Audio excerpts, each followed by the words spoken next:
আসসালামু আলাইকুম। আসসালামু আলাইকুম। কেমন আছেন সবাই?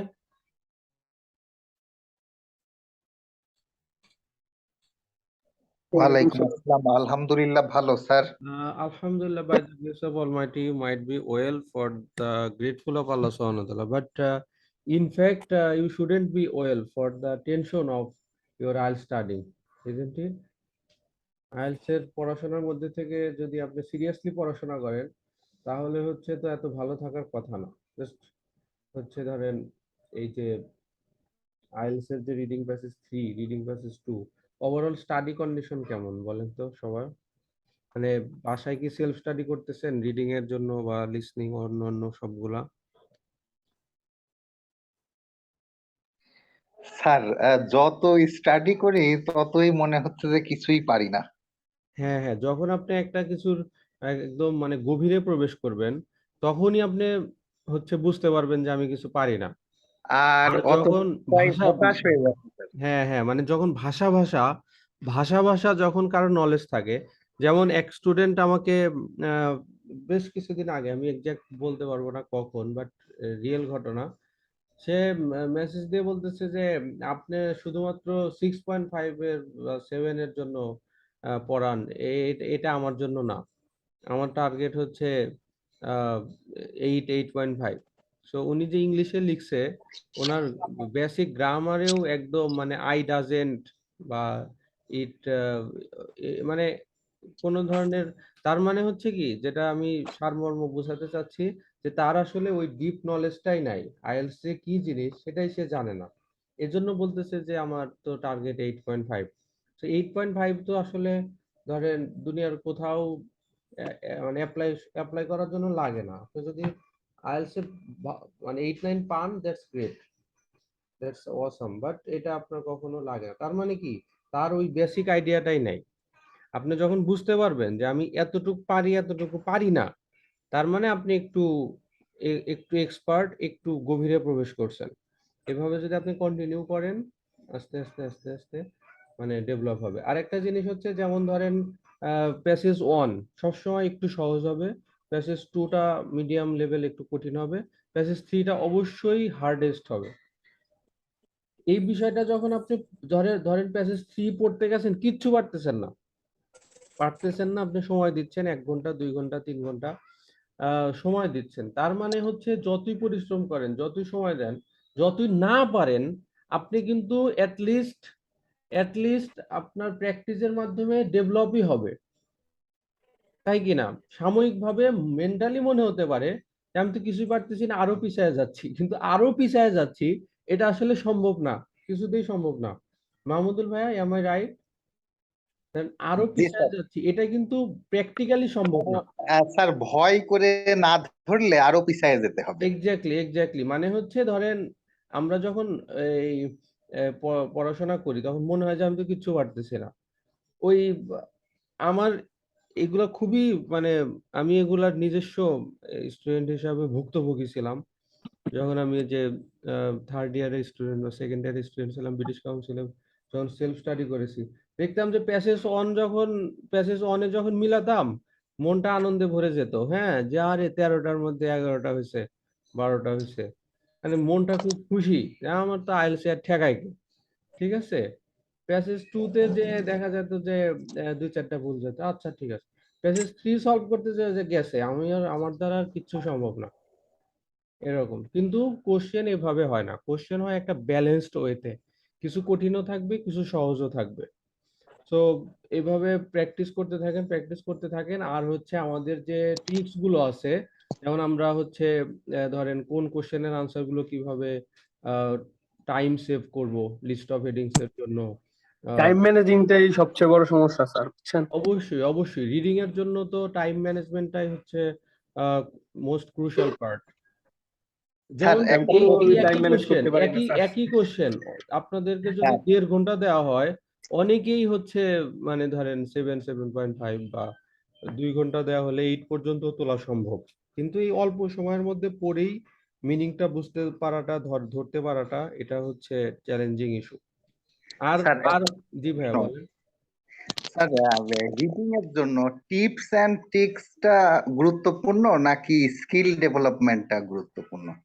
দুইটাই দুইটাই দুইটাই হচ্ছে এটা কি স্যার 50-50? 50-50 না। আপনি যদি 7.5 পেতে চান, 7 অ্যাভাব, তাহলে হচ্ছে স্কিলটা বেশি গুরুত্বপূর্ণ, ঠিক আছে? আর যদি ধরেন আপনার মিনিং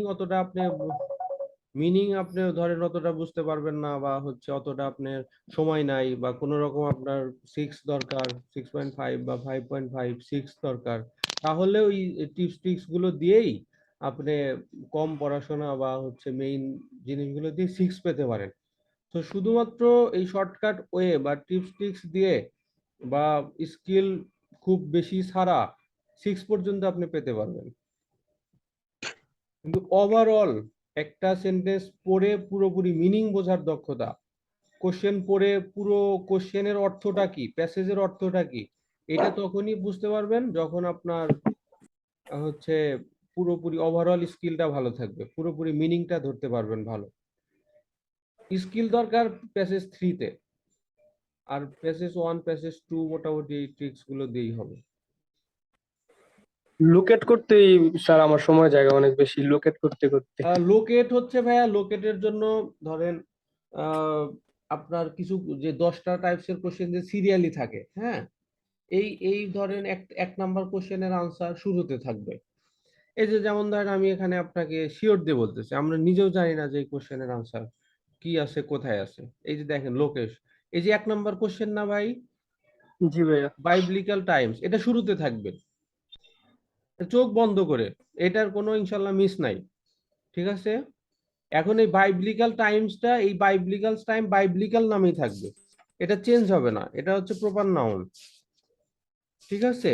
আবার হচ্ছে জি ভাইয়া। ধরেন এই যে শেষের যে কোশ্চেন, এই যে আমি আপনাকে একটু মিলিয়ে দেই, এখানে আছে বাইবলিক্যাল টাইমস, আপনি দেখেন এই যে এখানে আছে বাইবলিক্যাল টাইমস, পাইছেন না ভাই? জি ভাইয়া বাইবলিক্যাল, দেখছি। এটা এটা আপনি এরকম পাবেন। আর হচ্ছে ভাই ধরেন 1 নাম্বার কোশ্চেনটা হয়ে গেছে, একের পরে পাবেন 2 এর কোশ্চেন, তাহলে use to show dash between people, জনগণের মধ্যে দেখাতে কিছু একটা জিনিস শো করা হতো, তাহলে ইউজ টু শো ড্যাশ, কি শো করতে এটা দেখানো হতো, কি শো করতে, তাহলে হচ্ছে এই 1 নাম্বার কোশ্চেনের পরে এই আনসারটা আসবে। 1 নাম্বার কোশ্চেন ধরেন 2 নাম্বার ইয়েতে আছে, লাইনে আছে, তাহলে 2 নাম্বার কোশ্চেনের আনসারটা আসবে সিরিয়ালি, এরপরে আসবে। এরপরে কি আছে, এই যে দেখেন অ্যানশিয়েন্ট রোম, তাহলে অ্যানশিয়েন্ট রোম নামেও একটা আপনার ইয়া থাকবে, এই ওই প্যাসেজে হুবহু পাবেন। আর একটা জিনিস বলি, যেমন ধর এটা হচ্ছে কোশ্চেন নাম্বার 13, কোশ্চেন নাম্বার 13 না ভাই, তাহলে এটা জি পাবেন ভাইয়া। প্যাসেজের শেষে। এই যে দেখেন প্যাসেজের শেষের দিকে 19 সেঞ্চুরি, আর হচ্ছে এই যে দেখেন প্যাসেজের শেষে, প্যাসেজের শেষে, প্যাসেজের শেষে, এই যে প্যাসেজের শেষে, এই হচ্ছে এইভাবে আপনি টাইম সেভ করবেন। আর হচ্ছে ধরেন এটা সিরিয়ালি থাকবে, এই যে ফিলিং দ্য ব্লাঙ্কস, আর হচ্ছে এই ট্রু ফলস নট গিভেন, এটা সবসময় সিরিয়ালি থাকবে। মানে হচ্ছে যেখানে 10-এর আনসার পাবেন এরপরে 11, 10-এর আগে কখনোই আপনি 12-র আনসার পাবেন না, যেগুলো কোশ্চেন সিরিয়ালি থাকে।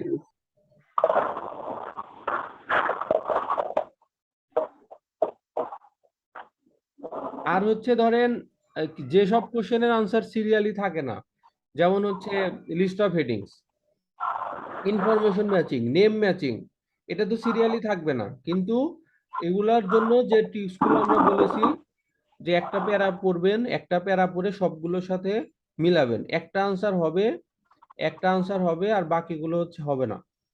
সো ওই অন্যগুলোর কিওয়ার্ড গুলো দাগিয়ে রাখবেন। আর হচ্ছে আমরা এর আগের ক্লাসগুলোতে দেখিয়েছিলাম যে কোনটা পজিটিভ মেসেজ, কোনটা negative message. So positive message গুলো আপনি হচ্ছে লিস্ট অফ হেডিংস এর সাথে মিলাবেন, যে এটার সাথে এটা মেলে কিনা। নিশ্চয়ই আপনার যে 8টা লিস্ট অফ হেডিংস আছে, অপশনে 8টা আছে, আপনার নিশ্চয়ই 8টার সাথেই কনফিউশন হবে না? কনফিউশন হলে ম্যাক্সিমাম 2টার সাথে হবে, 3টার সাথে হবে। আরেকটা জিনিস, সেটা হচ্ছে মাহমুদুল ভাইয়া বা সবার জন্যই, আপনি পরীক্ষার হলে যাওয়ার আগেই মেন্টাল সেট আপ করে নেবেন যে আমি 5টা 6টা কোশ্চেনের আনসার বাদ দিয়ে আসবো, মানে ওটা আমি আন্দাজে দাগে আসবো, আমার টার্গেট হচ্ছে 35টা কোশ্চেন দাগানো, কিন্তু 35টা কোশ্চেন যেন আমার ভুল না হয়। 35 হলে আপনি পাবেন হচ্ছে 7.5, 35 36 8 37 38 8.5, মানে 35টা হলে আপনি 8 টার্গেট 8। সো 8 মানে IELTS band score reading a 8 আপনি টার্গেট করছেন, বাট আপনি 5টা কোশ্চেন আগেই বাদ দিবেন মাহমুদুল ভাইয়া। 5টা কোশ্চেন আগেই বাদ দিবেন। কেন বাদ দিবেন? মেন্টালি রিল্যাক্স থাকার জন্য। এই 5টা কিন্তু কোশ্চেন স্যার কোত্থেকে বাদ দিবেন ভাইয়া? রিয়াল এক্সামে যখনই একটা প্রশ্ন পারি না, ওইটা নিয়ে মাথা নষ্ট হয়ে যায়, হ্যাঁ হ্যাঁ আর হ্যাঁ, এজন্য অনেক টাইম চলে যায়, এরপরে মন হ্যাঁ ভেঙে যায়, এজন্য পরের এজন্য গুলা আমি খারাপ হয়ে এজন্য যায়। আমি এই এই এই সিস্টেম গুলো বলতেছি আর কি। এগুলাও একটা ট্রিক্স, ঠিক আছে? আপনার 40টা কোশ্চেনের মধ্যে কোন কোশ্চেনটা আপনি বাদ দিবেন? আপনি কি এই যে প্যাসেজ অন এর ট্রু ফলস নট গিভেন বাদ দেওয়া সম্ভব? বলেন। এটা তো সবচেয়ে জি না সহজ ভাইয়া। কোশ্চেন, তাই না? জি না ভাইয়া। ফিলিং দ্য ব্লাঙ্কস জি। সবচেয়ে সহজ কোশ্চেন না? তাহলে আপনি কোন 5টা কোশ্চেন বাদ দিবেন? আপনি 5টা কোশ্চেনের মধ্যে বাদ দিতে পারেন প্যাসেজ 3 এর এমসিকিউ, জি যেটা আপনার কাছে পড়ে কঠিন মনে হয়। মানে এমসিকিউ মানেই বাদ দিবেন তা না, এমসিকিউ এর মধ্যেও অনেক সময় সহজ থাকে। 4টা 5টা কোশ্চেন এর মধ্যে হচ্ছে ধরেন 2টা সহজ, 2টা 5 ব্যান্ড লেভেলে, 2টা 9 ব্যান্ড লেভেলে। তাহলে আপনাকে একটু পড়ে দেখতে হবে যে কোন কোশ্চেনটা 5 ব্যান্ড লেভেলের আর কোন কোশ্চেনটা 9 ব্যান্ড লেভেলের। তার মানে ওই যে আপনি 9 ব্যান্ড লেভেলের 2টা 3টা বাদ দিছেন, মানে আপনি রিল্যাক্স যে আমার তো ভাই 6টা কোশ্চেন আমি আগেই বাদ দেবো, এটা আমি প্ল্যান করে আসছি। কিন্তু আনসার শিটে যেন বাদ না থাকে। আনসার শিটে আপনি কি করবেন? আনসার শিটে একটা না একটা আনসার দিয়েই আসবেন। সব কোশ্চেন 100% আনসার করে আসবেন। সেটা ফিলিং দ্য ব্ল্যাঙ্কস হলেও একটা ওয়ার্ড আন্দাজে বসায় দিয়ে আসবেন। ট্রু ফলস নট গিভেন হলেও হচ্ছে, বিশেষ করে প্যাসেজ 3 এর ইয়েস নো নট গিভেনটা একটু কঠিন হয়, প্যাসেজ 1 এর মতো এত সহজ হয় না। সো ওই যেটাকে বলে যে একটা যুদ্ধে যাওয়ার জন্য শত্রুপক্ষের স্ট্রেংথ এবং হচ্ছে উইকনেস সব আপনার জানা থাকতে হবে। শর্ট অ্যানালাইসিস বলে ম্যানেজমেন্টের, strong week, strength weakness opportunity threat. So বিপক্ষ দলের হচ্ছে অপরচুনিটি, থ্রেট, স্ট্রেংথ, উইকনেস। আপনার স্ট্রেংথ উইকনেসও জানা থাকতে হবে এবং আপনার অপরচুনিটিও জানা থাকতে হবে এবং থ্রেটটা কি সেটাও জানা থাকতে হবে। থ্রেটটা হচ্ছে আপনি একটা জায়গায় যদি আটকে যান তাহলে পুরো পরীক্ষাটা আপনার খারাপ হবে। মানে একটা কোশ্চেন পারতেছেন না, it's okay, leave it for this moment and try it again.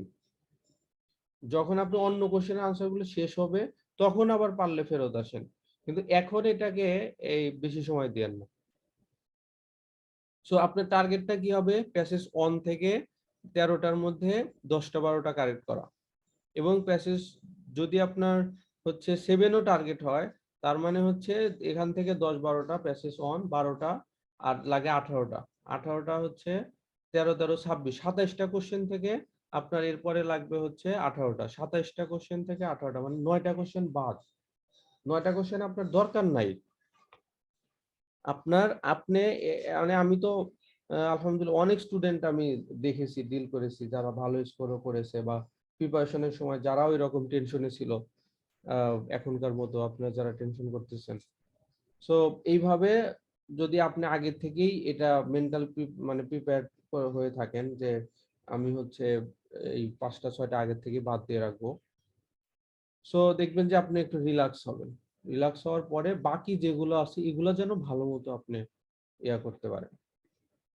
যেমন আমি এই উদাহরণটা প্রায়ই দেই, ধরেন আহ, এই যে ক্রিকেট খেলায় ধরেন 5টা বলার থাকে, 5টা বলারের মধ্যে যারা ব্যাটসম্যান এরা হচ্ছে একটা বলারকে বাদ দেয়, যে এই বলারকে শুধুমাত্র উইকেট দেব না, একে আমরা উইকেট দেব না কিন্তু রান দরকার নেই।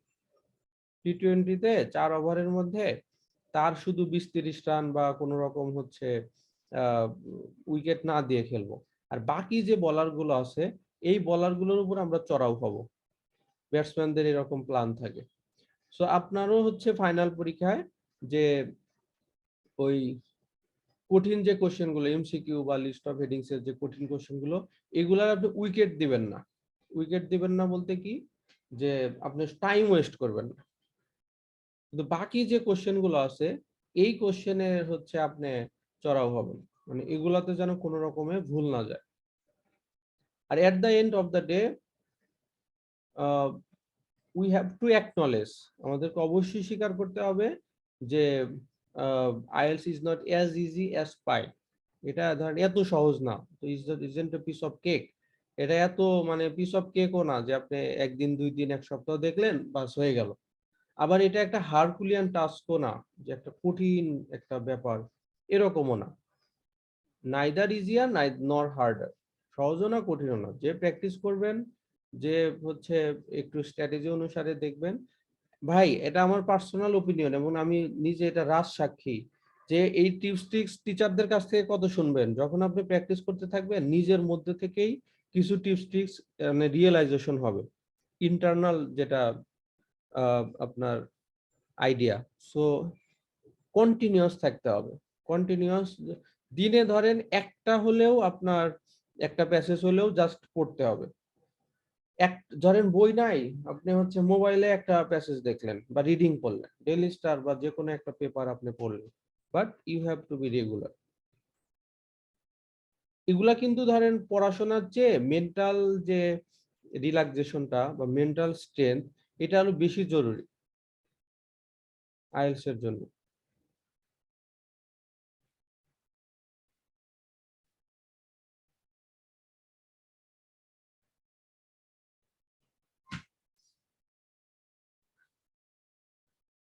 আর কোনো কোশ্চেন মাহমুদুল ভাইয়া বা অন্য অন্য সবার? না ভাইয়া। আচ্ছা তাহলে বলেন, আমরা তো আজকে পঞ্চম ক্লাসে পদার্পণ করেছি, পঞ্চম না ষষ্ঠ ক্লাসে পদার্পণ করেছি। এরপরে আমাদের হচ্ছে দুটো টেস্ট রয়েছে, টেস্ট 3 টেস্ট 4। আজকে বলেন আমরা কোনটা সলভ করব, প্যাসেজ 1, প্যাসেজ 2 না প্যাসেজ 3? দেখেন যারা বিগিনার বা হচ্ছে মনে করতেছেন অনেক কঠিন, তারা শুধুমাত্র যেটা করবেন, প্যাসেজ 1 এর যে 13টা কোশ্চেন থাকে, আপনার ফিলিং দ্য ব্ল্যাঙ্কস আর ট্রু ফলস নট গিভেন আপনাকে এক্সপার্ট হতে হবে। এখানে কোনোভাবেই একটা কোশ্চেনও ছাড়া যাবে না। এবং ট্রু ফলস নট গিভেন এবং ফিলিং দ্য ব্ল্যাঙ্কস এর যে টিপস ট্রিক্স গুলো, এটা যদি আপনি ভালো মতো শিখে নেন, ভালো মতো প্র্যাকটিস করেন, দেখবেন প্যাসেজ 2 তেও এই ফিলিং দ্য ব্ল্যাঙ্কস পাবেন, প্যাসেজ 3 তেও হচ্ছে ইয়েস নো নট গিভেন, এটা নরমালি সবসময় থাকে। তাহলে হচ্ছে এখানকার 13টা, আর হচ্ছে প্যাসেজ 3 তে ধরেন 5টা, true false not given filling the blanks থাকে 3টা। তাহলে হচ্ছে 13 5 18, 18 3 21, প্যাসেজ 2 তেও অনেক সময় থাকে, অনেক সময় থাকে না। সো 21টা, 20টা মিনিমাম কোশ্চেন আপনি পাবেন এই যে ট্রু ফলস নট গিভেন আর ফিলিং দ্য ব্ল্যাঙ্কস ফাইনাল পরীক্ষায়। তার মানে এটার উপরে যদি আপনি দক্ষ হন, আপনার মিনিমাম 6.5 এর একটা স্কোর আপনার মোটামুটি আসতেছে। কিন্তু আপনার ওই যে ট্রু ফলস নট গিভেন, তারপরে ফিলিং দ্য ব্ল্যাঙ্কস, এগুলো ছাড়া কিছু কোশ্চেন থাকে কঠিন, যেটা আমি বললাম we have to acknowledge this is harder. So ওই কঠিনগুলোর মধ্যে এমসিকিউ একটা, তারপরে হচ্ছে কিছু কিছু information matching, list of headings কঠিন। সো এগুলা কিছু কোশ্চেন দেখেই মনে হয় যে আল্লাহ পুরা আইএলটিএস তো কঠিন, তা না। ওকে, তাহলে হচ্ছে ধরেন আপনারা যারা এখনো কঠিন মনে করতেছেন বা হচ্ছে বিগিনার, তারা যেটা করবেন, প্যাসেজ অন এর ট্রু ফলস নট গিভেন আর ফিলিং দ্য ব্ল্যাঙ্কস এবং প্যাসেজ 2 প্যাসেজ 3 এর true false not given filling the blanks, এগুলোতে যেন বিন্দু মাত্র ভুল না হয়। এগুলাই আপনার হচ্ছে স্ট্রং পয়েন্ট। এরপরে আস্তে আস্তে আস্তে আস্তে যখন আপনার মিনিংটা একটু একটু এনহ্যান্স হবে, আপনি পড়ে একটু বুঝতে পারবেন, তখন ওই এমসিকিউ বা লিস্ট অফ ইয়াগুলা তখন ওগুলাতে হচ্ছে আপনি যাবেন। এছাড়া হচ্ছে ধরেন লিস্ট অফ হেডিংস এর ব্যাপক টিপস ট্রিক্স আছে, যেগুলো আমরা এর আগের ক্লাসগুলোতে দেখিয়েছিলাম। আর এমসিকিউ বা প্যারাগ্রাফ সেন্টেন্স এন্ডিং বা আপনার ইনফরমেশন ম্যাচিংও মোটামুটি সহজ, কিন্তু এমসিকিউ আর হচ্ছে কিছু কিছু আপনার এই সেন্টেন্স ম্যাচিং আছে, এগুলো পুরোপুরি মিনিং এর উপর ডিপেন্ড করে। এবং এই কোশ্চেন গুলো হচ্ছে আপনার 8 ব্যান্ডের উপরে 35টার উপরে কয়টা কোশ্চেন কারেক্ট হবে, সেই সেই ব্যান্ড স্কোরের ডিটারমাইনার আপনার এই কোশ্চেনগুলা। সো এগুলা নিয়ে মানে বেশি টেনশন করবেন না। আপনার এই যে ফাউন্ডেশনের কোশ্চেনগুলো ট্রু ফলস নট গিভ এগুলাতে যেন কোনোভাবেই ভুল না হয়। আচ্ছা, কোনো ভাই বলেন যে ভাই আমার হচ্ছে লোকেশন খুঁজে পেতে সহজ হয়, কঠিন মনে হয়। লোকেশনটা হচ্ছে ধরেন আপনার কি কিওয়ার্ড যেগুলো আছে, যেমন এগুলো হচ্ছে প্রপার না। আর এগুলা যদি আপনি নাও পান, লিস্ট হচ্ছে এখানে যে ভার্ব আছে, অ্যাডজেক্টিভ আছে, অন্য একটা ইয়া আছে, আর এটা শুরু থেকে থাকবে, একটার পর একটা এরকম সিরিয়ালি থাকবে, তাহলে হচ্ছে কোন কারণে বা কিভাবে আপনার কাছে কঠিন মনে হয়? হ্যাঁ, আপনার কাছে কঠিন দুই একটা কোশ্চেন তখনই মনে হতে পারে, যেমন এখানে আছে used for its sweet smell. এখানে হয়তো পরীক্ষায় ফাইনাল পরীক্ষায় প্যাসেজের মধ্যে সুইট স্মেলটা নাও থাকতে পারে, এটার কোনো একটা সিনোনিম থাকতে পারে, অথবা নেগেটিভ করে থাকতে পারে। It's not sour, S O U R. So এটা হচ্ছে ধরেন টক না। সো টক না বলতে বিপরীত ধর্মী যখন বলবে, তখন আপনাকে হচ্ছে একটু মিনিংটা একটু প্যারাফ্রেজ করে যদি থাকে, তখন হয়তো কঠিন মনে হতে পারে। কিন্তু আপনার শুরুটা তো হচ্ছে 1 নাম্বার দিয়ে, 1 নাম্বার কোশ্চেনটা শুরুতেই থাকবে, 2 নাম্বার কোশ্চেনটা সিরিয়ালি থাকবে। সো এখানে হচ্ছে মানে খুব বেশি কঠিন হওয়ার মনে হয় না যে খুব বেশি কারণ আছে।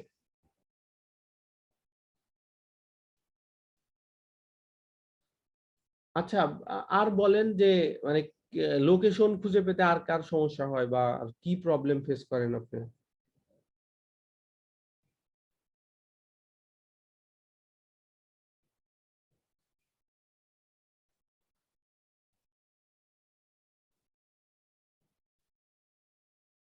বলেন, কেউ আছেন যে লোকেশন খুঁজে পেতে সমস্যা হয়?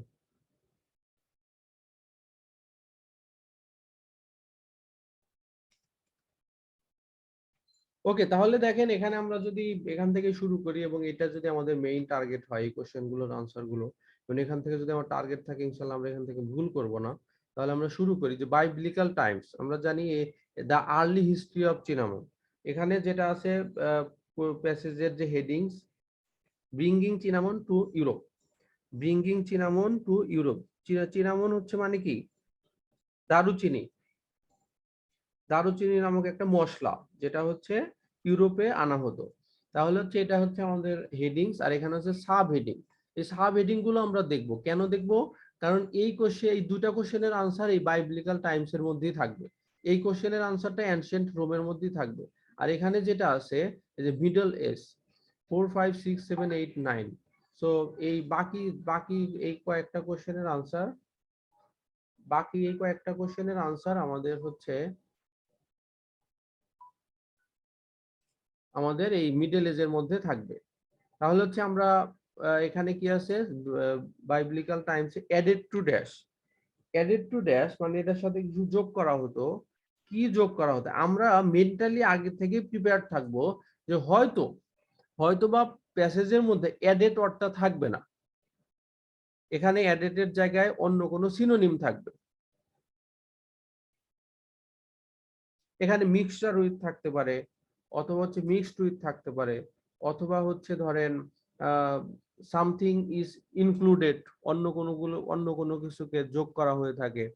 সো অথবা হচ্ছে সামথিং ইজ উইথ দিস, এটার সাথে থাকে। সো উইথ দিস মানে সাথে থাকা বলতেও অ্যাডেড। সো অ্যাডেড এর কোনো একটা সিনোনিম আমরা পাবো, এইটার আমরা এক্সপেকটেশন রাখবো। সো আমরা হচ্ছে প্রত্যেকটা কোশ্চেনের জন্যই আমরা এরকম ভাবে শুধুমাত্র কিওয়ার্ড বা সিনোনিম গুলো মাথায় রাখবো যে এটার জন্য কি হতে পারে। এরপরে দেখেন এই বাইবলিক্যাল টাইমস এর মধ্যে use to show dash between people. Between people, so জনগণের মধ্যে কিছু একটা দেখানোর জন্য ব্যবহৃত হতো। জনগণের জন্য কি দেখানোর জন্য ব্যবহৃত হতো? সো ইউজ টু এর ব্যবহার, ইউজ টু একটা গ্রামাটিক্যাল একটা ব্যবহার, সেটা হচ্ছে অতীতকালের কোনো সময়ের মধ্যে যেটা অভ্যস্ত ছিল সেটাকে বলা হয় use to show between people, জনগণের মধ্যে কি দেখাতে ব্যবহৃত হতো। এরপর দেখেন অ্যানশিয়েন্ট রোম। প্রাচীন রোমে কি হতো? Used for its sweet smell, এটার যে সুগন্ধিটা, এই সুগন্ধিটাকে ব্যবহার করা হতো যেহেতু অ্যাট আসে, কোন একটা নির্দিষ্ট জায়গার পূর্বে অ্যাট বসে, কোন একটা নির্দিষ্ট জায়গা, তাহলে নির্দিষ্ট জায়গার পূর্বে যেহেতু অ্যাট বসে, আমরা হচ্ছে কোথায় কোথায় এই সুইট স্মেলটা ব্যবহার করা হতো কোথায়, এই জায়গাটা শুধু আমাদের বের করতে হবে, আর কিচ্ছু আমাদের জানার দরকার নেই। যাদের স্কিল ভালো, যারা একবার পড়েই বুঝতে পারবেন যে ওকে এই পুরো মিনিংটার, পুরো সেন্টেন্সের বা পুরো প্যাসেজের মিনিংটা এটা, তাদের ঠিক আছে, এমনি পড়ে বুঝলেন, কিন্তু জোর করে বোঝার দরকার নাই যে এই অন্যান্য ঘটনাগুলো কি। আপনি শুধু বের করবেন সুইট স্মেলটা কোথায় আছে আর এই সুইট স্মেলটা কোথায় ব্যবহৃত হতো। আরেকটা জিনিস, এই কোশ্চেনে যেহেতু সুইট স্মেল আছে, আপনি মানে মেন্টালি একটা প্রিপেয়ার্ড রাখবেন, যে কথাটা আমি বারবার বলতেছি যে কেন লোকেশন খুঁজে পেতে সমস্যা হয়। এখানে আছে sweet smell, so it's not necessary you will always find those same words. Sweet smell, এখানে সুইট স্মেল পেয়েছেন, এই সুইট স্মেলটাই আপনি প্যাসেজে পাবেন। এটা আমরা হচ্ছে মানে মেন্টালি এটা আমরা ইউজ টু হয়ে যাই, মানে অভ্যস্ত হয়ে যাই যে এই ওয়ার্ডটা আমি পাবো না, হয়তোবা এটার কোনো সিনোনিম থাকবে। এরপর দেখেন মিডল এজে কি হতো, added to food specially meat, ফুডের সাথে অ্যাড করা হতো specially meat, was an indication of a person. এই যে আপনার was an indication of a person, indication মানে কি একটা চিহ্ন, একটা চিহ্ন ছিল, কার চিহ্ন ছিল, ব্যক্তির। কোন একটা ব্যক্তির কিসের ইন্ডিকেশন ছিল, কোন একটা ব্যক্তির কিসের ইন্ডিকেশন ছিল, এই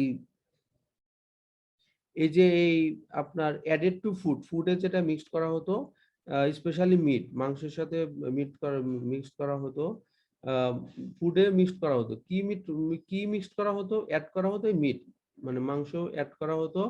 কেন অ্যাড করা হতো, অজ অ্যান ইন্ডিকেশন, একটা চিহ্ন হিসাবে, কিসের চিহ্ন, অফ এ পারসন, এই ব্যক্তির কিসের চিহ্ন হিসাবে, ব্যক্তির কিসের চিহ্ন। এখানে আছে ইন্ডিকেশন, আমরা হয়তো এই মানে প্যাসেজের মধ্যে ইন্ডিকেশন ওয়ার্ডটা পাবো না, এখানে আছে অ্যাডেড, আমরা হয়তো প্যাসেজের মধ্যে অ্যাডেড ওয়ার্ডটা পাবো না, অ্যাডেড সাথে একটা সিনোনিম পাবো, এখানে হচ্ছে ইন্ডিকেশনের একটা সিনোনিম পাবো, বাট যেভাবেই হোক রিডিং মানেই হচ্ছে অর্থ সেম থাকবে, অর্থ কখনোই চেঞ্জ হবে না, সেটা গ্রামারের মাধ্যমে হোক, সেটা সিনোনিমের মাধ্যমে হোক, আর প্যারাফ্রেজের মাধ্যমে হোক। ওকে, এরপরে হচ্ছে কোশ্চেন নাম্বার 4, এরপর 5, known as a treatment for dash and other health problems, known as a treatment of dash। সবাই বইয়ের মধ্যে দেখেন এই একটা কোশ্চেন থেকে আরেকটা কোশ্চেনের মানে দূরত্ব আছে, দূরত্ব আছে মানে কি, মানে এক একটা কোশ্চেন আলাদা আলাদা। এখানে দেখেন গ্রোন ইন ড্যাশ, তারপর হচ্ছে merchants used dash to bring to the Mediterranean, তারপর হচ্ছে arrived in the Mediterranean at dash, এরপর হচ্ছে ট্রেডার্স টুক ইট টু। তার মানে প্রত্যেকটা কোশ্চেন এক একটা কোশ্চেন থেকে আরেকটা কোশ্চেন আলাদা। Known as a treatment for dash, আমাকে শুধুমাত্র বের করতে হবে যে ট্রিটমেন্ট ফর ড্যাশ, কোন রোগের ট্রিটমেন্ট, কোন রোগের চিকিৎসা। দেখেন এগুলা সব কোশ্চেন সিরিয়ালি থাকবে 1 2 3 4, এরপর হচ্ছে 5 নাম্বার কোশ্চেন, আমাকে হচ্ছে এখন বের করতে হবে শুধুমাত্র কোন রোগের চিকিৎসা। নোন অ্যাজ এ, নোন মানে হচ্ছে পরিচিত, জানা, নোনের হচ্ছে সিনোনিম থাকতে পারে, নোন অর্থটা আমরা নাও পেতে পারি, যেমন হচ্ছে ধরেন ইন্ট্রোডিউসড অথবা হচ্ছে কল্ড, নোনের বেশিরভাগ সিনোনিম থাকে যেটা কল্ড অথবা ইন্ট্রোডিউসড, পরিচিত। সো এই ওয়ার্ড গুলো হচ্ছে আমাদের কিওয়ার্ড, সো যেগুলা হচ্ছে সিনোনিম আমরা পাবো, এটা এক্সপেক্ট করব। ট্রিটমেন্ট, তাহলে কোন রোগের চিকিৎসা, তাহলে ট্রিটমেন্ট মানে রোগই হয় সাধারণত, কোন রোগের চিকিৎসা,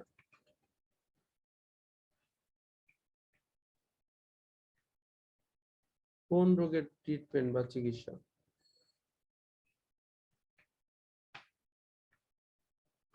ওকে, কোন রোগের চিকিৎসা, এইটাই শুধুমাত্র বের করতে হবে, আর কিছু না।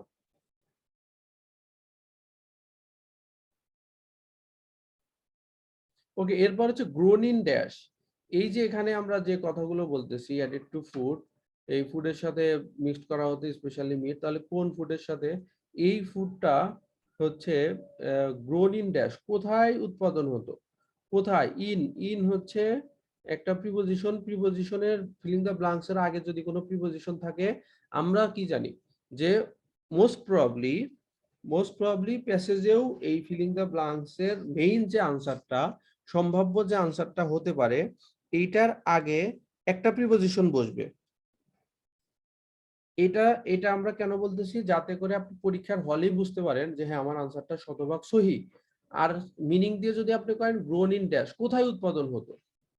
কোথায় উৎপাদন হতো? গ্রোন ইন ড্যাশ, কোথায় উৎপাদন হতো?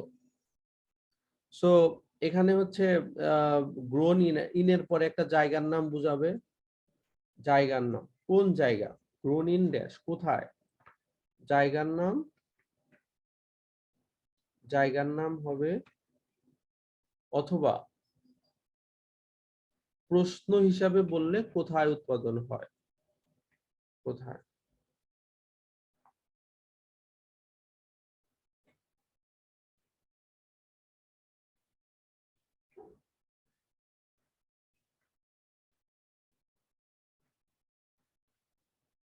আচ্ছা, জায়গার নাম অথবা কোথায়। এরপর হচ্ছে merchants used dash to bring it to the Mediterranean.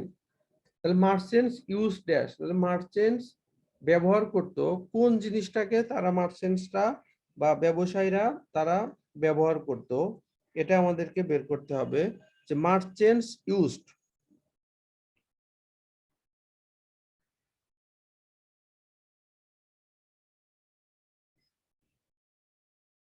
Merchants use করে কি, কোনটাকে ব্যবহার করত?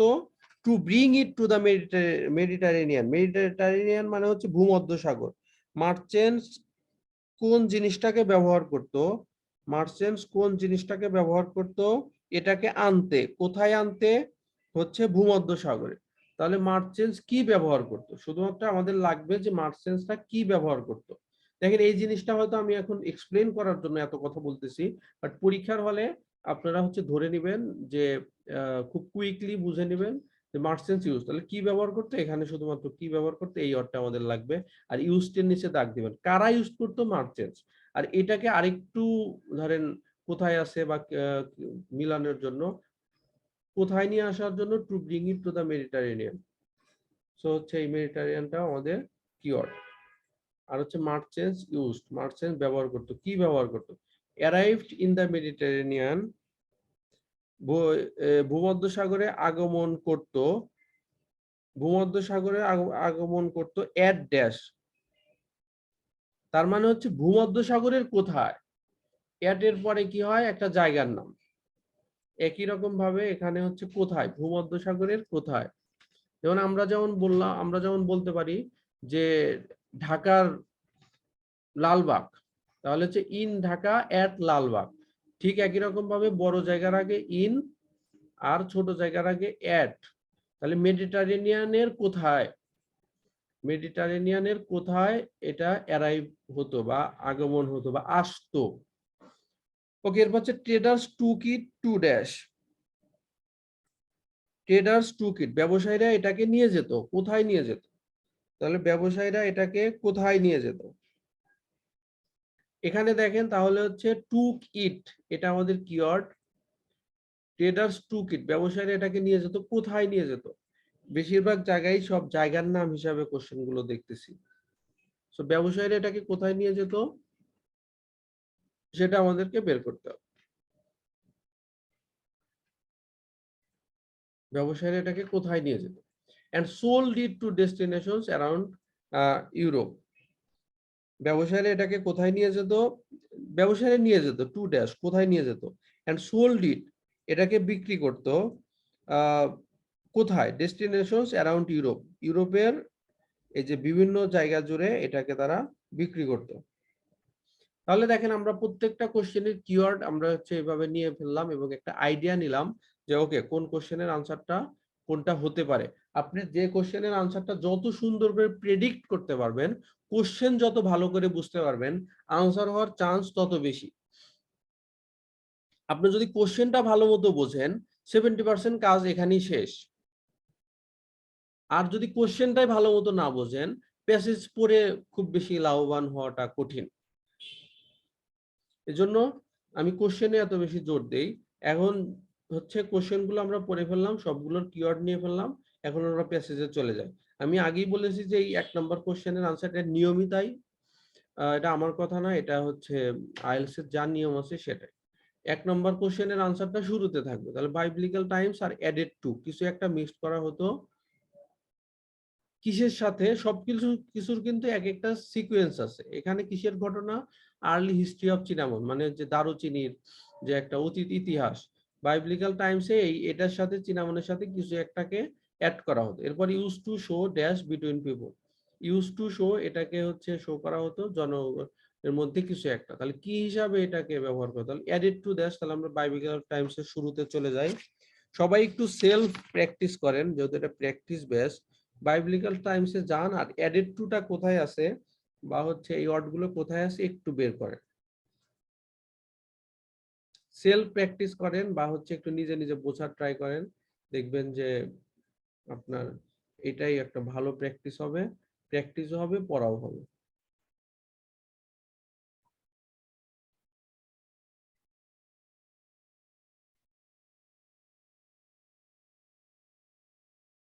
Okay, cinnamon is a sweet, fragrant spice produced from the inner bark of trees of the genus Cinnamonium. এগুলা আমাদের দরকার নাই, শুধু একটা আইডিয়া নিলেই হবে যে এগুলা কি। এগুলো একটা সিনামন বা দারুচিনি, একটা হচ্ছে মিষ্টি জাতীয় ফ্রাগ্রেন্ট সুগন্ধি স্পাইস, সুগন্ধি একটা মশলা।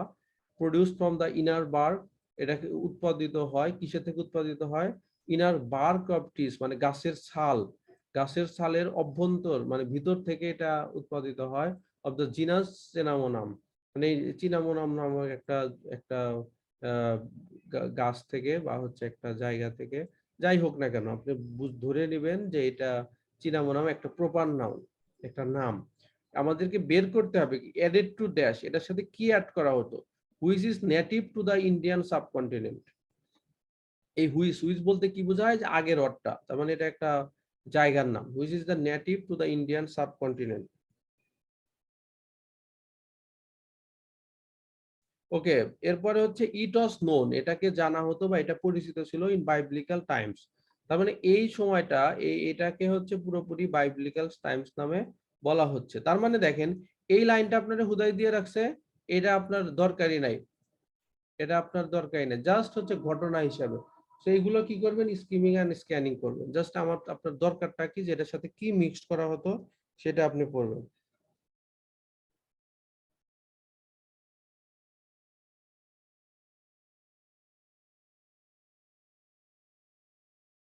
ওকে, it was known in biblical times and is mentioned in several books of Bible. মানে বাইবলিক্যাল টাইমসকেই বাইবেল নামে বলা হতো। আমি এখন আপনাদের এত কথা বলতেছি যাতে আপনাদের হচ্ছে একটু একটু মন দিয়ে বুঝতে পারেন বা একটু জিনিসটা আপনাদের প্রাণবন্ত হয়। বাট পরীক্ষার হলে কিন্তু এত দরকার নেই। পরীক্ষার আগে আপনি শুধুমাত্র বের করবেন যে এটার সাথে কি অ্যাড করা হতো, এটার সাথে কি অ্যাড করা হতো। আমি এতগুলো পড়তেছি যাতে আপনি রিয়েল একটা আইডিয়া পান যে কোনটা আমরা পড়বো, কোনটা বাদ দেব, কেন আমাদের এগুলো দরকার নেই। আমার প্রশ্ন করার স্টাইলটা কি? Both as an ingredient that was mixed with oils. তাহলে and is mention several books of the Bible, বিভিন্ন জায়গায় এটাকে বাইবেল নামে ডাকা হতো। এবং হচ্ছে ingredient that was both as an ingredient, প্রত্যেকটা উপাদানের সাথে that was mixed with oils. তাহলে প্রত্যেকটা উপাদান বলতে এখানে কাকে বোঝাচ্ছে? এই যে চিনামনের এই যে যতগুলো উপাদান আছে প্রত্যেকটার সাথে both as an ingredient that was mixed with oils for anointing people's bodies and also as a token indicating friendship among lovers and friends. তার মানে হচ্ছে দেখেন এই লাইনটা দিয়ে যদি আমরা চিন্তা করি, আমাদের শুধুমাত্র দরকার অ্যাডেড টু ড্যাশ, কি অ্যাড করা হতো। তাহলে অ্যাডেড টু ড্যাশ বলতে এখানে আছে হচ্ছে এই mixed with oils, mixed with oils, এখানে মিক্সড আর অ্যাডেড টু দুটো synonym. So mixed with oils, তার মানে এখানে আছে অ্যাডেড টু ড্যাশ, আর এখানে আমাদের কি পাচ্ছি? মিক্সড, যেটা হচ্ছে অ্যাডেড এর সিনোনিম। সো অ্যাডেড টু, দেখেন ফিলিং দ্য ব্ল্যাঙ্কস এর আগে একটা প্রিপোজিশন আছে। সো এখানে আমাদের যেটা মেইন আনসার ওয়েলস, এটার আগে একটা প্রিপোজিশন আছে উইথ। উইথ তার মানে হচ্ছে অ্যাডেড টু ওয়েলস, মানে কি অ্যাড করা হতো, ওয়েলস অ্যাড করা হতো। এরপরে হচ্ছে use to show dash between people, জনগণের মধ্যে এটাকে কি হিসাবে দেখানো হতো।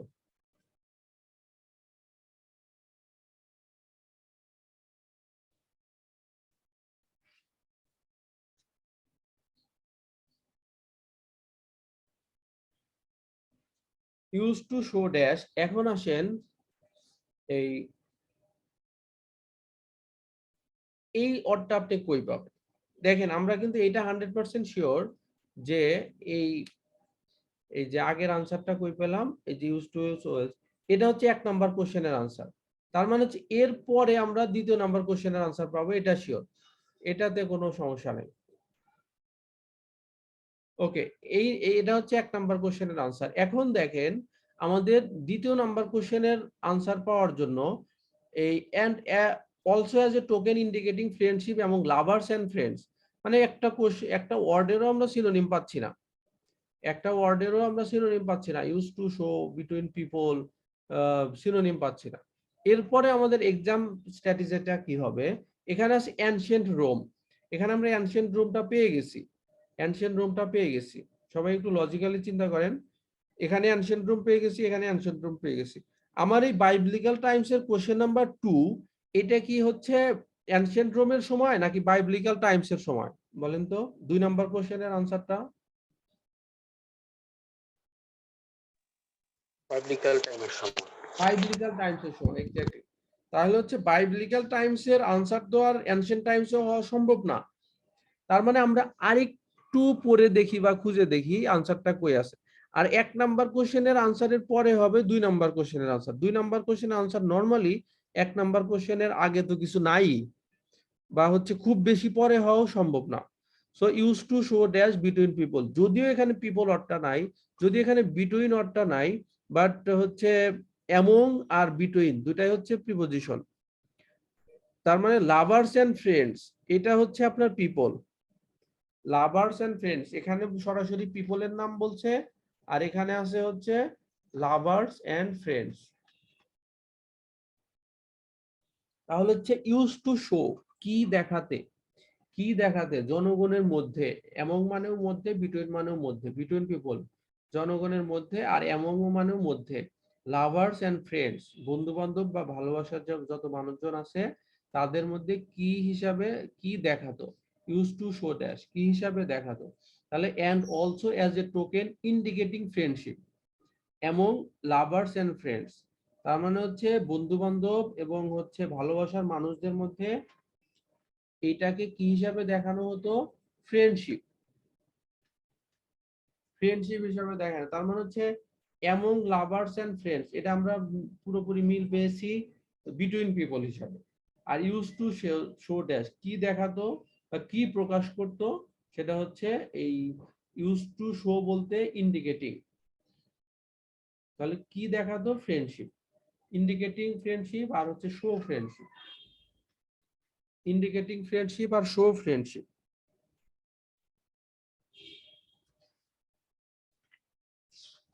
দেখেন এটা হচ্ছে জাস্ট পরীক্ষার জন্য, পরীক্ষার জন্য আপনি এই এই অর্থগুলো এইভাবে দেখবেন, আর বাসায় যখন প্র্যাকটিস করবেন পুরোপুরি অর্থগুলো একটু বোঝার চেষ্টা করবেন। ইট ওয়াজ নোন ইন বাইবলিক্যাল টাইমস, এটাকে বাইবলিক্যাল টাইমস নামেও, সময় নামেও জানা হতো। এবং কি বলছে, and is mentioned in several books of the Bible, এবং এটাকে বাইবেল নামেও ডাকা হয়, both as an ingredient that was mixed, তার মানে হচ্ছে এই both as an ingredient that was mixed, যেটাকে মিক্স করতে, ফর অ্যানোইন্টিং, অ্যানোইন্টিং মানে হচ্ছে উইথ ওয়েলস ফর অ্যানোইন্টিং, অ্যানোইন্টিং মানে হচ্ছে মানুষের গায়ে বা শরীরে তেল মাখানো। ওই যে ছোটবেলায় যে আমরা গল্প শুনতাম যে চোর হচ্ছে সিন্দুর কাটে বা হচ্ছে শিক কাটে, এখন তো বিল্ডিং হয়ে মানুষের চোরের গেছে, চোরের আর কোনো, ওটাকে কি বলে, ব্যবসা নষ্ট, কেউ আর করতে পারে না। সো অ্যানোয়েন্টিং মানে হচ্ছে গায়ে তেল মাখানো। People's bodies, ingredient that was mixed with those for and people bodies and also as a token, যেটাকে হচ্ছে দেখানো হতো indicating friendship, indicating friendship, friendship হিসাবে দেখানো হতো এবং লাভার্স এন্ড ফ্রেন্ডস। তার মানে এখানে সরাসরি আমরা পিপলটা পাইনি, পিপল হিসাবে এটা পেয়েছি, আর হচ্ছে শো ফ্রেন্ডশিপ আর ইন্ডিকেটিং ফ্রেন্ডশিপ। খুবই সিম্পলি চিন্তা করলে শো ফ্রেন্ডশিপ আর হচ্ছে ইন্ডিকেটিং ফ্রেন্ডশিপ। আর ফিউচারের ফাইনাল পরীক্ষায় কোনো কোশ্চেনের আনসার বের করতে যেন সমস্যা না হয়, এজন্য আমি এত কথাগুলো বলতেছি। বাসায় যখন প্র্যাকটিস করবেন একটু রিসার্চ করে পড়াশোনা করবেন, দেখবেন যাতে সব যে কোনো কোশ্চেনের আনসার আপনি পারেন, যেন পারেন। এখানে শুধুমাত্র ইন্ডিকেটিং ফ্রেন্ডশিপ আর হচ্ছে শো ফ্রেন্ডশিপ দুটো মিলিয়ে ফেললেন, কিন্তু হচ্ছে অন্য অন্য বিষয় দিয়েও বাসায় একটু দেখবেন, ঠিক আছে, একটু রিসার্চ করে পড়বেন। এরপরে কি আছে, অ্যানশিয়েন্ট রোমে used for it sweet smell at dash. তার মানে হচ্ছে এটার সুইট স্মেলটা ব্যবহার করা হতো কোথায়, অ্যাট ড্যাশ, এটার সুইট স্মেলটা কোথায় ব্যবহার করা হতো। এটা বলতে কোনটা, এই প্রত্যেকটা কোশ্চেনের হেডিং কিন্তু হচ্ছে আর্লি হিস্ট্রি অফ চিনামন, এই দারুচিনির যে হিস্ট্রি গুলাই বলা হচ্ছে। সো এই শুধুমাত্র এখানে ভার্ব দিয়ে শুরু হয়েছে, দেখেন অ্যাডেড টু, ইউজ টু, তারপরে ইউজড ফর, তারপরে হচ্ছে অ্যাডেড টু, ওয়াজ অ্যান, তাহলে ওয়াজ অ্যান প্রত্যেকটা আলাদা আলাদা লাইন। তার মানে ওয়াজ অ্যান এর আগের সাবজেক্টটা কি, ওয়াজ অ্যান এর আগের সাবজেক্টটা হচ্ছে এই যে হেডিংটা, এই চিনামন। চিনামনটা কি ছিল, চিনামনটা কোথায় উৎপাদিত হতো, তারপর হচ্ছে চিনামনটা অ্যারাইভড ইন দ্য মেডিটেরিয়ান, এটা কোথায় অ্যারাইভড হতো, মেডিটেরিয়ানের ভূমধ্যসাগরের কোথায়। ট্রেডার্স টুক ইট, এই টুক ইট কোনটাকে টুক করতো, ইটের ইট হচ্ছে প্রোনাউন, এটার সাবজেক্টটা কি, সবগুলোর সাবজেক্ট হচ্ছে চিনামন। সো ফাইনাল পরীক্ষা এই টাইপসের কোশ্চেন খুব স্বাভাবিক, এই টাইপসের কোশ্চেন গুলো থাকে। আপনার কিন্তু হেডিং হিসাবে নিতে হবে ওই চিনামনটাকে, আর এগুলো জাস্ট লিস্ট আকারে আছে, প্রত্যেকটা কথা মিন করতেছে সেই চিনামনকে।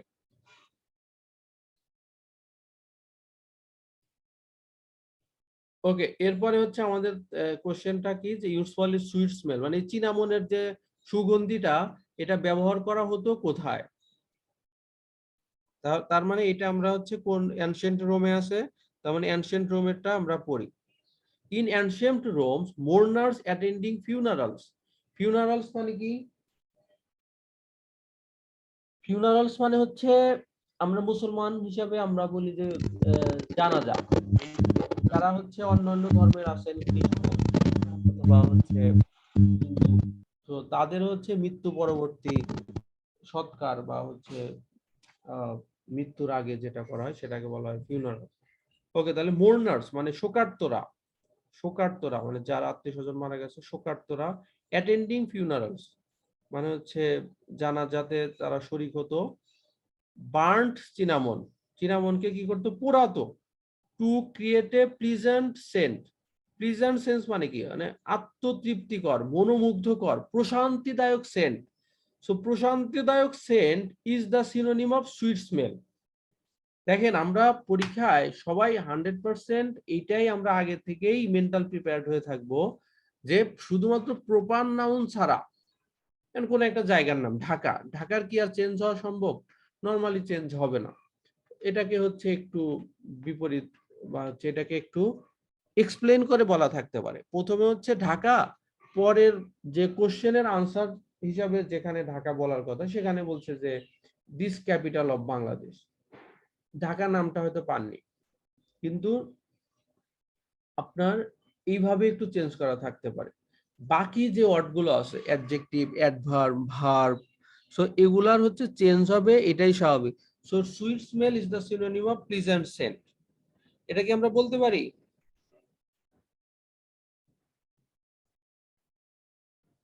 ওকে, তাহলে হচ্ছে use for it sweet smell at dash মানে কোথায় এটাকে ব্যবহার করা হতো, কোথায় এটাকে ব্যবহার করা হতো, এটা হচ্ছে মোর্নাস অ্যাটেন্ডিং ফিউনারালস মানে যেহেতু তারা ফিউনারালসে বা হচ্ছে এই যে জানা যায় বা হচ্ছে মৃত্যু পরবর্তী কার্যক্রম বা হচ্ছে ধরেন অন্ত্যেষ্টিক্রিয়া অথবা সৎকার কার্যক্রম, সো কোথায় তারা অ্যাটেন্ড করতো বা কোথায় এটাকে ব্যবহার করা হতো, এটা হচ্ছে ফিউনারালস। সো বা অন্ত্যেষ্টিক্রিয়া, সৎকার, জানাজায় ব্যবহার করা হতো। এটা কি হিসাবে ব্যবহার করা হতো? সুইট স্মেল হিসাবে। এটা আমরা কিভাবে পেলাম? Also indicating mourners attending burned cinnamon, চিনামনকে বার্ন করে to create a pleasant scent, একটা প্লিজেন্ট সেন্ট তৈরি করে এটাকে তৈরি মানে হচ্ছে ফিউনারালস এটা ব্যবহার করা হতো। আচ্ছা, এই কোশ্চেনের কেউ কি একটু ব্যাখ্যা করে বলতে পারবেন এই কোশ্চেনের আনসারটা? এম এ কে পারভেজ তালুকদার ভাই, আপনি কি ফ্রি আছেন? একটু বলতে পারবেন?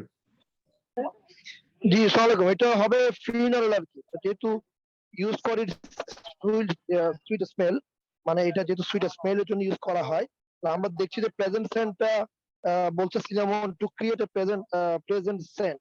তো সুগন্ধিটা সিনামনটা ব্যবহার করা হয়তো to create a pleasant scent, মানে যেটা হচ্ছে একটা সুগন্ধের জন্য সিনামনটা ব্যবহার করা হচ্ছে। কোথায় ব্যবহার করা হচ্ছে? ফিউনারালে, ফিনাল বার্ন। তো আমার মনে হয় এটা use for its sweet smell at funerals হলে এটা ব্যাকআপ। জি, আর হচ্ছে আমাকে কি মিনিংটা দিয়ে কিভাবে আসে? মিনিংটা দিয়ে মিনিংটা দিয়ে যদি হয় use for its sweet smell, তো যেহেতু সুইট স্মেল মানে মিষ্টি সুগন্ধ বা মিষ্টি গন্ধ,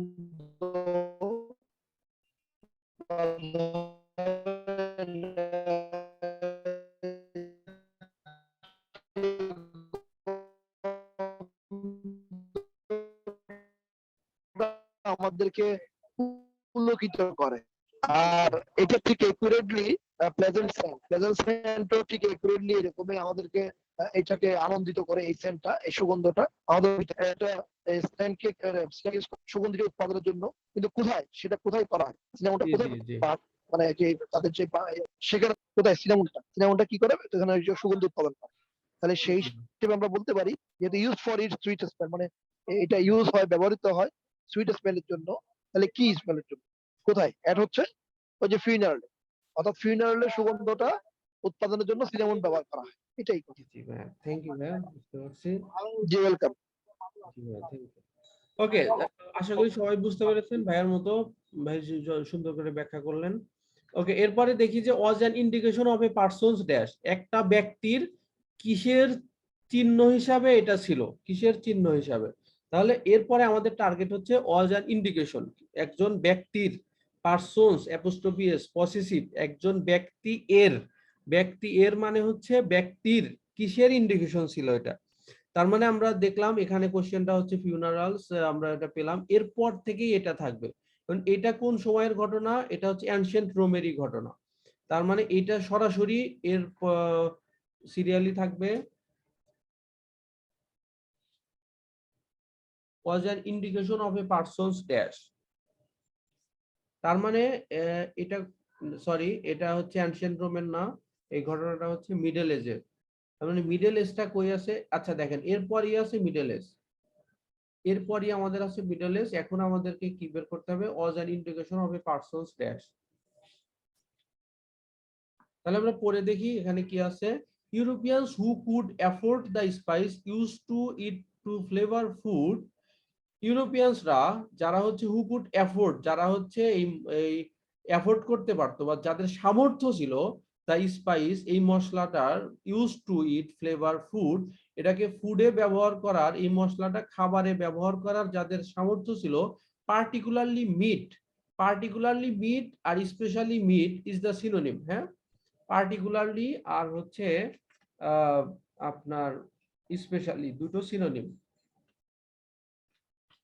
তার মানে কিন্তু আমরা লাইনে আছি যে এই যে, যদিও এই কোশ্চেনে এই লাইনে কোনো কোশ্চেন নাই, বাট আমরা যদি সিরিয়ালি যাই, এটা হচ্ছে প্রথম লাইন, এরপর হচ্ছে দ্বিতীয় লাইন। আচ্ছা, ইউরোপিয়ানদের মধ্যে যাদের সামর্থ্য ছিল তারা খাবারের মধ্যে এই চিনামন, চিনামনটা এটার হচ্ছে মিশাতো, এই মশলাটা মিক্সড করতো। And to impress those around them, তাদেরকে ইমপ্রেস করার জন্য, around them with their ability to purchase an expensive condiment from the exotic east। তার মানে হচ্ছে এই যে মধ্যযুগে ইউরোপিয়ানরা মশলা কেনার মতো যাদের সামর্থ্য ছিল, এই দারুচিনি ব্যবহার করতে তাদের খাবার, বিশেষ করে মাংসকে সুস্বাদু করার জন্য, এবং তারা তাদের আশেপাশের লোকজনকে এই চমকে দিতে, এই যে এখানে আছে যে হচ্ছে টু ইমপ্রেস, ইমপ্রেস মানে হচ্ছে মানুষকে অ্যাট্রাকটিভ করা, মানুষকে চমক দেওয়া। এক্সোটিক মানে হচ্ছে অদ্ভুত, এক্সোটিক মানে কখনো কখনো বিদেশিও হয় বা দেশের বাইরেও হয় বা কখনো কখনো অদ্ভুত হয়।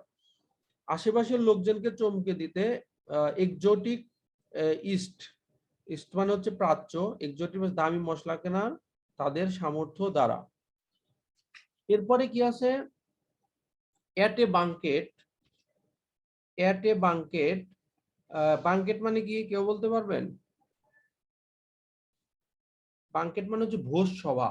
ওই যে আমাদের ধরেন যে এখনো গ্রাম অঞ্চলে আপনার বিভিন্ন দাওয়াতে, অনুষ্ঠানে বা হচ্ছে আকিকাতে বিভিন্ন সকালবেলা যে খাবারটা দেওয়া হয়, ভোজ সভা শহর বাজার নানান জায়গায় হতে পারে, বাট এটা অনেক অ্যাট্রাকটিভ, তো এই জন্য এটা আমার মাথায় আসলো। বাঙ্কেট মানে হচ্ছে মোট কথা ভোজ সভা। At a banquet a host would offer guest, যে হচ্ছে host,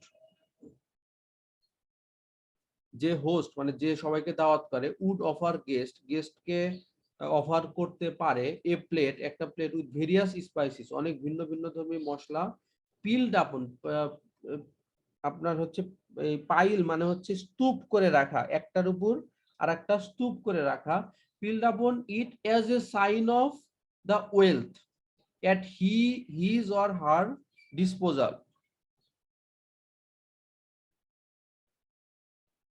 as a sign of wealth at his or her disposal. Dispose মানে হচ্ছে প্রকাশ করা, দেখানো। তাহলে তার তার কি কোন বিষয়টাকে ডিসপোজ করার জন্য? তার ওয়েলথ বা সম্পদকে ডিসপোজ করার জন্য।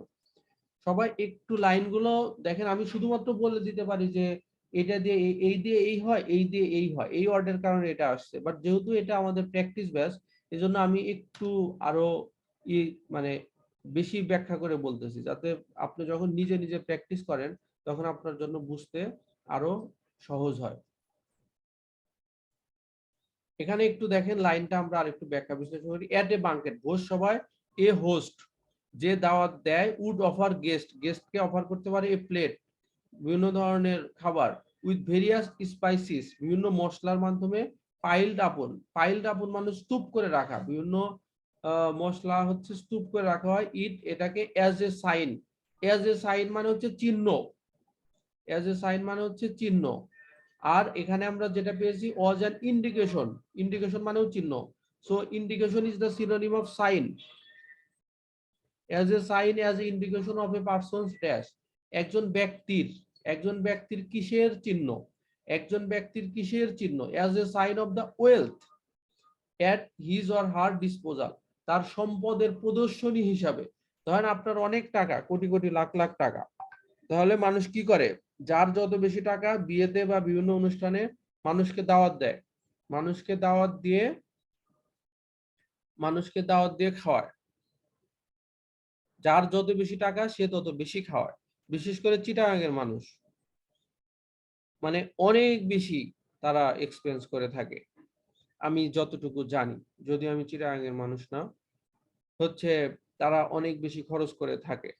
এটা তাদের একটা শো অফ বা অন্য মানুষকে দেখানোর জন্য। ওকে, তাহলে it as a sign of the wealth, তাহলে কিসের সাইন হিসাবে? ওয়েলথের সাইন হিসাবে। ওয়েলথের সাইন হিসাবে কি করা হয়ে থাকে? এই এই যে বেশি বেশি খাবার তারা প্রদর্শন করে থাকে। তো আশা করি সবাই বুঝেছেন। শর্টে, একদম শর্টে বলতে গেলে এটা হচ্ছে ইন্ডিকেশন, ইন্ডিকেশনের সিনোনিম হচ্ছে সাইন, বাট শুধুমাত্র এইটা আমি যদি দেখায় দিলে আপনি বুঝতে পারবেন, বাট আপনি যখন নিজে নিজে করতে যাবেন তখন তো ইন্ডিকেশন সাইনটা আপনার হয়তো নাও আসতে পারে, এই জন্য এত কথা বলতেছি। এখানে যেমন আছে অ্যাডেড টু ফুড, আমরা আগের লাইনটাতে পেয়েছি পার্টিকুলারলি, তার particularly meat, specially meat, added to food, এগুলো এরকম সিরিয়ালি থাকবে। সো এইভাবে যদি আমরা চিন্তা করি যে এখানে যেহেতু এই লাইনটা দেওয়া আছে, নিশ্চয়ই প্যাসেজের কথাটা কি সংক্ষেপে এটা নেওয়া হয়েছে, তার মানে হচ্ছে এইভাবে সিরিয়ালি আসবে। এরপরে দেখেন কারো যদি কোনো কোশ্চেন থাকে বলবেন। এরপরে হচ্ছে 5 number, known as a treatment for dash, আমাদেরকে শুধুমাত্র বের করতে হবে যে এটা কিসের ট্রিটমেন্ট ছিল, এটা কিসের ট্রিটমেন্ট ছিল। Cinnamon was also reported to have health benefits, এটাকে চিহ্নিত করা হতো স্বাস্থ্যগত উপকার হিসাবে। অ্যান্ড ওয়াজ থট, এবং এটাকে ভাবা হতো টু কিওর ভেরিয়াস এইলমেন্টস, এইলমেন্টস মানে রোগ, রোগ শোকের আপনার কিওর বা হচ্ছে আরোগ্য হিসাবে বিবেচনা করা হতো। সাচ অ্যাজ ইনডিজেশন, ডাইজেস্টিভ, ইনডাইজেস্টিভ, ইনডিস ডাইজেস্টিভ থেকে হচ্ছে এটা ইনডিজেশন। তাহলে কিসের কোন রোগের ট্রিটমেন্ট? ইনডিজেশন। দেখেন শুধুমাত্র আমাদের রোগের নামটা লাগবে, আর কিছু লাগবে না। ডাইজেস্টিভ থেকে আমাদের এই ওয়ার্ডটা আসছে, তার মানে হচ্ছে শুধুমাত্র আমাদের রোগের নামটা দরকার।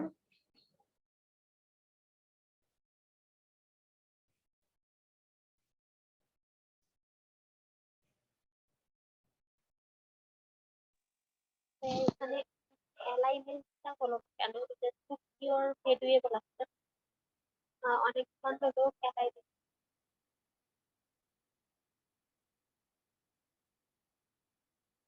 ওকে, কেউ কি কিছু বললেন? আমাদের এখানে শুধুমাত্র লাগবে হচ্ছে একটা রোগের নাম, তাহলে কোন রোগের প্রশ্ন ছিল আর কি, কোন রোগের? জি আপু বলেন। ইনডিজেশন, আমরা এই যে কিওর, কিওর হচ্ছে ভেরিয়াস অ্যালাইনমেন্টস, তো অ্যান্সারটা তো অ্যালাইনমেন্টসটাও মানে মনে হচ্ছে। না আপু, এখানে হচ্ছে দেখেন আপনার কথা ঠিক আছে, এইলমেন্টস হচ্ছে বিভিন্ন রোগ, তাই না? জি, কিওর ভেরিয়াস এইলমেন্টস, এইলমেন্টস মানে কিন্তু কোনো রোগের নাম না। হ্যাঁ, এটা হচ্ছে বিভিন্ন রোগ। Such as indigestion, indigestion. So indigestion মানে হচ্ছে এটা একটা রোগের নাম। সো এখানে যেহেতু বলা আছে known as a treatment for dash, বিভিন্ন রোগের ট্রিটমেন্ট হিসাবে, কিন্তু যেহেতু স্পেশালি হচ্ছে বলা আছে যে সাচ অ্যাজ ইনডাইজেশন, আর এখানে আছে ট্রিটমেন্ট ফর ড্যাশ, মানে কোন রোগের। অ্যাজ এ, এ মানে কি আপু একটা না অনেকটা? একটা। একটা, তাহলে একটা মানে কি আপনি প্লুরাল দিতে পারবেন? এই যে এখানে যে সাসেস, এটা তো একটা উদাহরণই দেওয়া আছে, এটাই তাহলে। জি জি জি, না আপু এটা তো ঠিক আছে আপু, ধরেন আমরা কিন্তু এই যে এইলমেন্টস যেটা আছে, এটা কি আমরা দিতে পারবো? আমরা কিন্তু ওইটা চেঞ্জও করতে তো পারবো। হচ্ছে অনেকগুলা অ্যালাইনমেন্টস, তার মানে জি জি, ভেরিয়াস অ্যালাইনমেন্টস অনেকগুলা। হ্যাঁ হ্যাঁ, ভেরিয়াস এইলমেন্টস, এইল মানে হচ্ছে রোগ। হ্যাঁ, তার মানে হচ্ছে এটা আমরা কখনোই দিতে পারবো না। যদি এটা সিঙ্গুলার থাকতো তাহলে আমরা চিন্তা করতে পারতাম।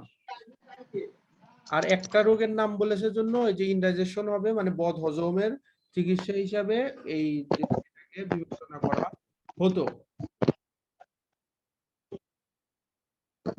আর কারো কোনো কোশ্চেন আছে এটা নিয়ে? এরপর হচ্ছে গ্রোনিন ড্যাশ, কোথায় উৎপাদন হতো, মানে কোথায় এটাকে পাওয়া যেত বা কোথায় এটার উৎপাদন হতো।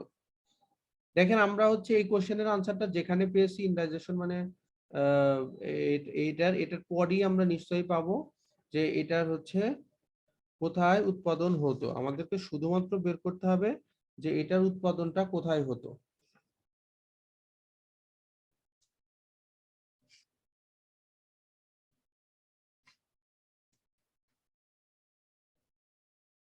Okay, toward the end of Middle Ages, the European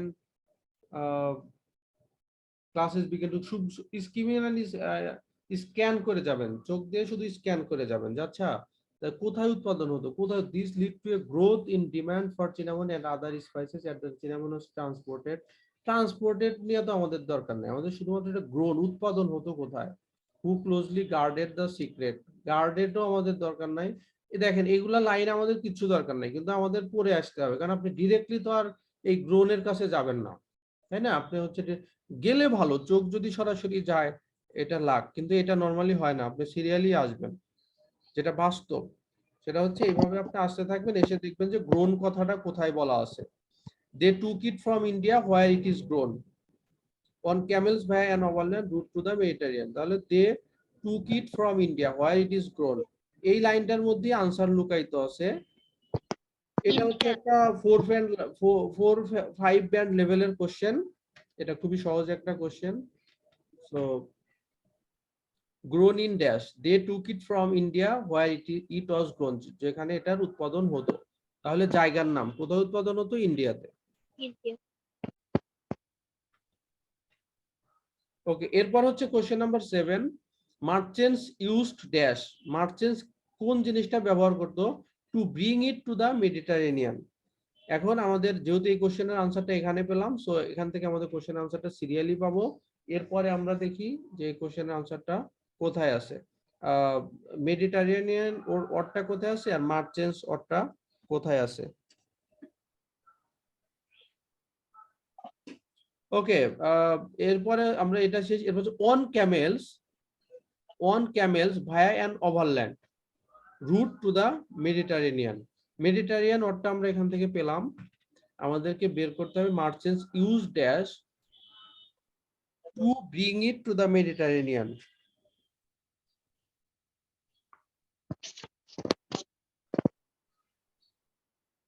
okay, their journey, okay okay, আমরা একটু পড়ি। Their journey ended.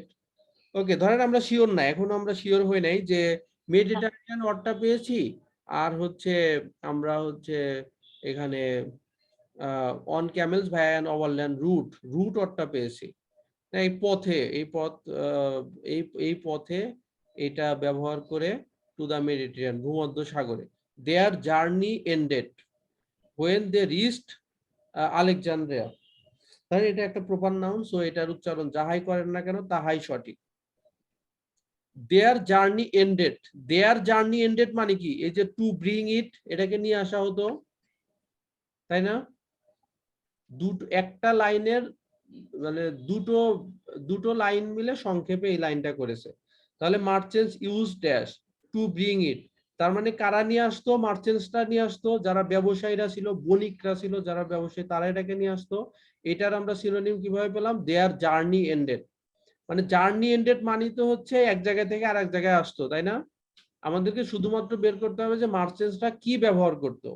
এই যে অন ক্যামেলস মানে উট ব্যবহার করতো, বা উটের উপরে বা হচ্ছে উট ব্যবহার করে ভায়া অ্যান ওভারল্যান্ড, এটাকে ব্যবহার করে ওভারল্যান্ড রুট মানে মাটির রাস্তা বা হচ্ছে একটা রাস্তা, ল্যান্ড ব্যবহার করে তারা এই উটের উপরে এই ভূমধ্য সাগরে এটাকে নিয়ে আসতো। কোথা থেকে নিয়ে আসতো? ইন্ডিয়া থেকে, যেটাতে এটা উৎপাদন হতো। ইন্ডিয়াতে যেখানে এটা উৎপাদন হতো সেখান থেকে উট ব্যবহার করে অন ক্যামেলস মানে উটের উপরে রেখে ভায়ান ওভারল্যান্ড, একটা নির্দিষ্ট রাস্তা দিয়ে এই ওভারল্যান্ড রুট, এই রাস্তা ব্যবহার করে টু দা মেডিটেরিয়ান হচ্ছে ভূমধ্য সাগরে এটাকে নিয়ে আসতো। দেয়ার জার্নি এন্ডেড, এটা দিয়ে এই পুরো লাইনটা পরে আমরা বুঝতেছি যে যারা বণিক, যারা ব্যবসায়ী, তারা এখানে দে বলতে কারা? এই যে দে বলতেই কিন্তু এই আপনার এই মার্চেন্টসটা বা হচ্ছে যারা এটাকে নিয়ে আসতো তাদেরকে বোঝানো হচ্ছে। ওকে, এরপরে হচ্ছে দেখেন আমার তাহলে মার্চেন্ট ইউজ ড্যাশ, তাহলে কাকে ব্যবহার করতো? এই ক্যামেল ব্যবহার করতো। এখন এটাতে তারা হচ্ছে গাড়িও ব্যবহার করতে পারতো, তারপরে হচ্ছে অন্য কোনো ভাবে আনতে পারতো, কিন্তু এখানে দেওয়া আছে ক্যামেল, সো আনসারটা হচ্ছে ক্যামেলস।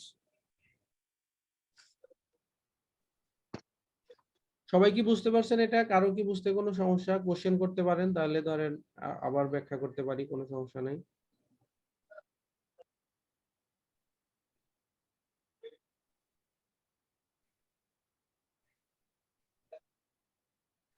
সো এটা কিন্তু একটু ট্রিকি ছিল।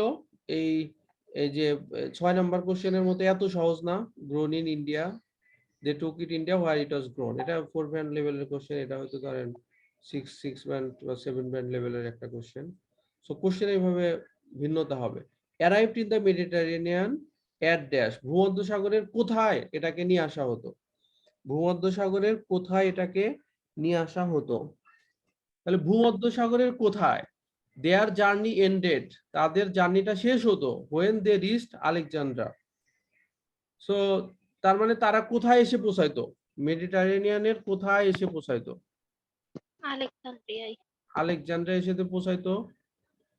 তার মানে অ্যারাইভড মানে হচ্ছে পৌঁছে যেত, আর এখানে হচ্ছে রিচড, এখানে হচ্ছে when they reached, আর হচ্ছে এখানে বলছে যে arrived। রাইট।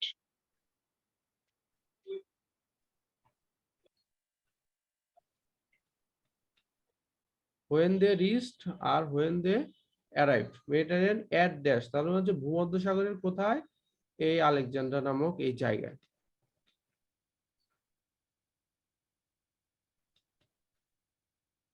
কয়েকটা বিষয় লক্ষণীয়, যেগুলো সবসময় সিরিয়ালি থাকবে, 100% সিরিয়ালি থাকবে, আর একটা কোশ্চেনের আগে পরে হবে না, একই কথা। আর হচ্ছে খুব বেশি দূরেও থাকবে না। তো এইভাবে আমাদেরকে এটা আমাদের বের করতে হবে। এরপরে কি বলেছে যে traders took it to dash, ব্যবসায়ীরা এটাকে নিয়ে যেত। কোথায় নিয়ে যেত? কোথায় নিয়ে যেত? একটা জায়গার নাম।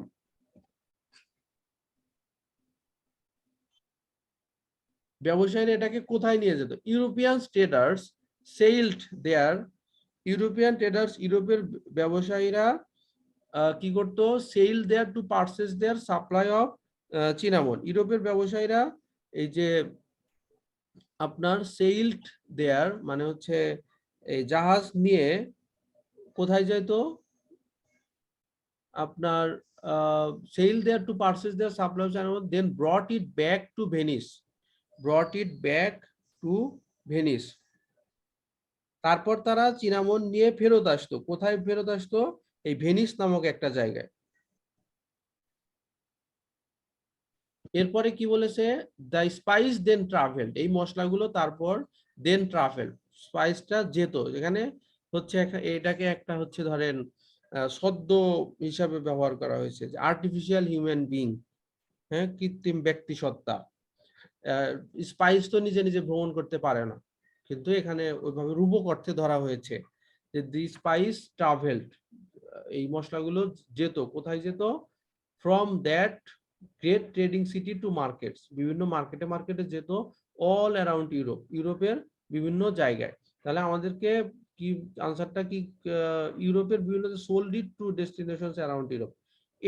এইটার মানে হচ্ছে এই যে এইটা যে অল অ্যারাউন্ড ইউরোপ, বিভিন্ন travelled from that trading city to markets and all around Europe, যেটা এই লাইনটার হচ্ছে পুরোপুরি প্যারাফ্রেজ বা সিনোনিম। কিন্তু আমাদের আগের লাইনটা লাগবে, যেহেতু এটা পুরোপুরি মিলে গেল।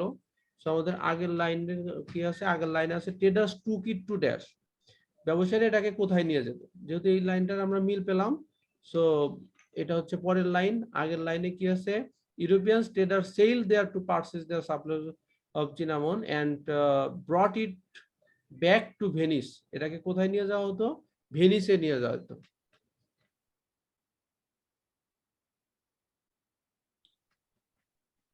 দেখেন তো বোঝা যাচ্ছে কিনা? এই পুরো লাইনটা আমরা মিল পেয়েছি, আর এখান থেকে আমাদের এটাকে কোথায় নিয়ে যাওয়া হতো সেটা আমরা বের করলাম।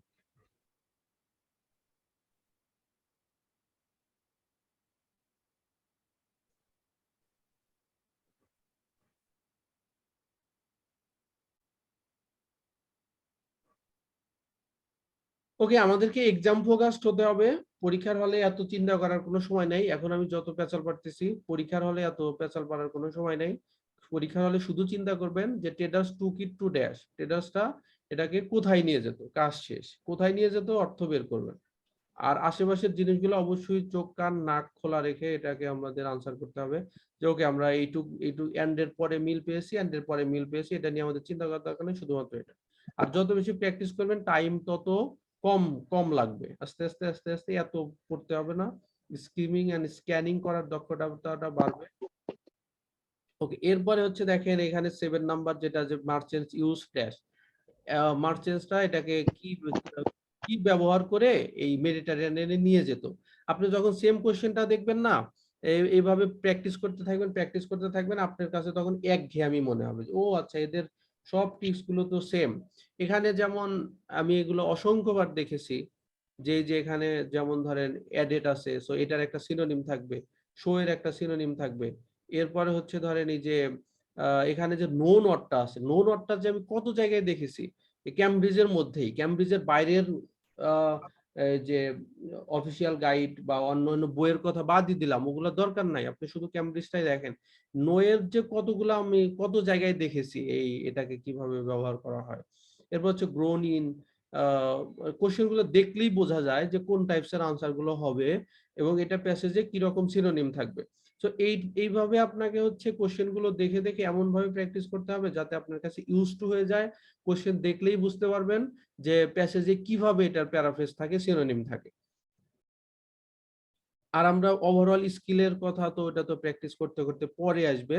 ওভারঅল স্কিলটা এটা একদিনে আসে না, বাট এই ট্রিক্স গুলো বা প্র্যাকটিস করার মাধ্যমে আইডিয়া গুলো দ্রুত চলে আসে, যেটা দিয়েই 6.5 বা 7ও পাওয়া যায় অনেক সময় কম প্র্যাকটিসের মধ্যে থেকে। বাট আপনারা তো আরো প্র্যাকটিস করবেন যাতে একদম কনফার্ম হয়। ওকে, এরপরে দেখেন ট্রু ফলস নট গিভেন, এটাও আমরা জানি সিরিয়ালি থাকে। আমরা প্রথমে হচ্ছে এই কোশ্চেন গুলোর, যেহেতু ট্রু ফলস নট গিভেন এর নট গিভেনও থাকতে পারে, এজন্য হচ্ছে আমরা দুটো কোশ্চেন নেব। The Portuguese had control over the cinnamon trade. এই পর্তুগিজের কি ছিল? পুরোপুরি কন্ট্রোল ছিল, চিনামন ট্রেডের কন্ট্রোল ছিল in সাইলন through out the 16th century. এই টাইপসের কোশ্চেন এর আগেও আমরা দেখেছি যে আরবদের হচ্ছে, কোশ্চেনটা কত নাম্বার ভুলে গেলাম। সো এই সেম টাইপসেরই কোশ্চেন, তাদেরও কন্ট্রোল ছিল, তারাও এভাবে কোনো একটা কিছু এইভাবে নিয়ে যেত। দ্য পর্তুগিজ হ্যাড কন্ট্রোল, আমাদেরকে শুধুমাত্র বের করতে হবে যে পর্তুগিজের কন্ট্রোল ছিল কিনা। চিনামন ট্রেড, চিনামন ব্যবসা ইন সিলন, সিলন একটা জায়গার নাম, through out the 16th century. 16th সেঞ্চুরিতে এদের হচ্ছে কন্ট্রোল ছিল কি ছিল না এটা আমাদেরকে বের করতে হবে। 16th সেঞ্চুরিটা আমাদের কিওয়ার্ড, কারণ এটা নর্মালি চেঞ্জ হবে না। সিলনটাও আমাদের কিওয়ার্ড, এটাও হচ্ছে আমাদের প্রপার নাউন, এটা কখনো চেঞ্জ হবে না। The Dutch took over the cinnamon trade from the Portuguese as soon as they arrived in Ceylon. দেখেন এগুলো সব সিকোয়েন্স, মানে প্রথমে বলল যে পর্তুগিজের কন্ট্রোল ছিল পুরো 16 শতকে। পরের লাইনে কি বলতেছে যে ডাচের, মানে হচ্ছে নেদারল্যান্ডের ব্যবসায়ীদের ডাচ বলা হয়। সো এই ডাচের হচ্ছে পুরোপুরি কন্ট্রোল তারা নিয়েছিল। Took over the cinnamon trade, তারা হচ্ছে ডাচ নিয়েছিল কাদের থেকে? পর্তুগিজের থেকে। As soon as they arrived in Ceylon, যেই তারা হচ্ছে সিলনে এসে পৌঁছাইছে সাথে সাথে এই ডাচ এরা কন্ট্রোলটা নিয়ে নিছে। আমরা এই দুইটা কোশ্চেনের আনসারটা আগে বের করে ফেলি, অথবা আপনি হচ্ছে খুব কুইকলি 30 সেকেন্ড বা 40 সেকেন্ডের মধ্যে শুধুমাত্র কিওয়ার্ডটা নিতে পারেন। কেন নিবেন? যাতে হঠাৎ করে এটা ধরেন নট গিভেন বা এটা নট গিভেন বা একটা নট গিভেন, আপনি যেন পড়তে পড়তে অনেক চলে গেছেন এখনো আনসার পাননি, তখন যেন এইরকম একটা শর্ট শর্ট আপনার কিওয়ার্ড গুলো নিয়ে রাখলে আপনার যেন টাইম ওয়েস্টার না হয়। The trees planted by the Dutch produced larger quantities. The trees planted by Dutch produced larger quantities of cinnamon than the oil trees.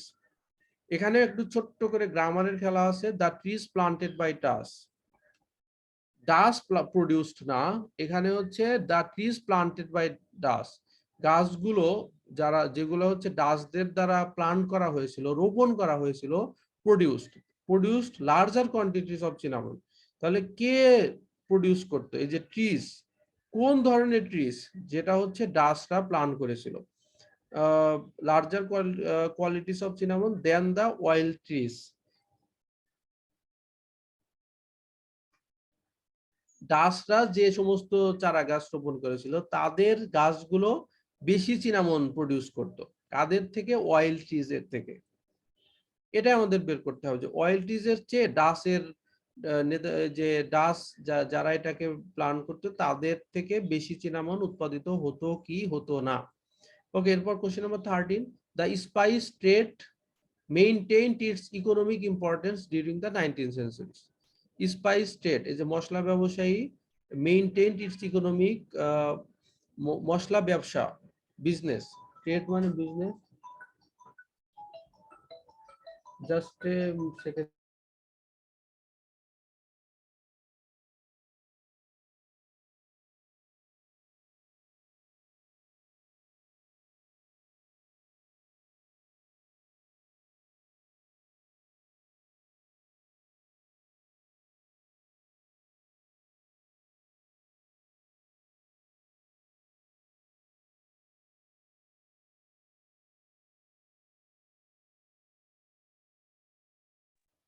Okay, sorry.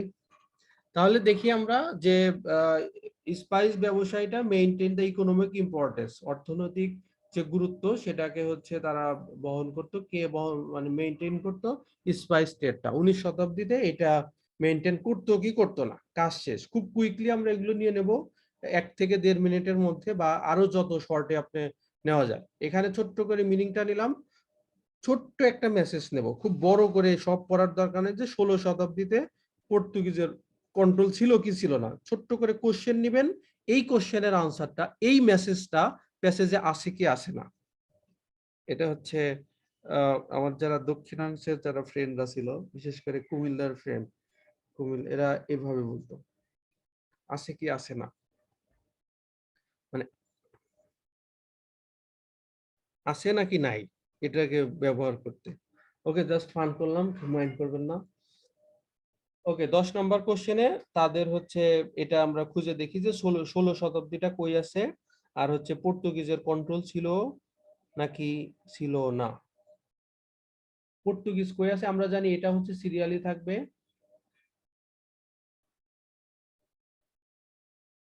এই যে পর্তুগিজ ট্রেডার্স, এই যে পর্তুগিজ আমরা পেয়েছি, পর্তুগিজ ট্রেডার্স। এর আগে কি পর্তুগিজ কোথাও আছে? সবাই একটু দেখেন না, একটু প্র্যাকটিস করেন আমার সাথে, যাতে আপনার পড়াও হয় প্র্যাকটিসটাও হয়।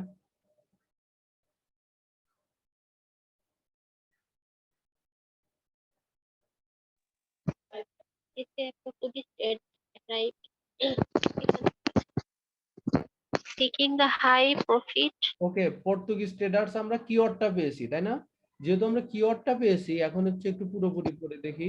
Portuguese traders seeking the high profits promised by the cinnamon market, Portuguese traders arrived on the island of Ceylon in the Indian Ocean towards the end of 15th century.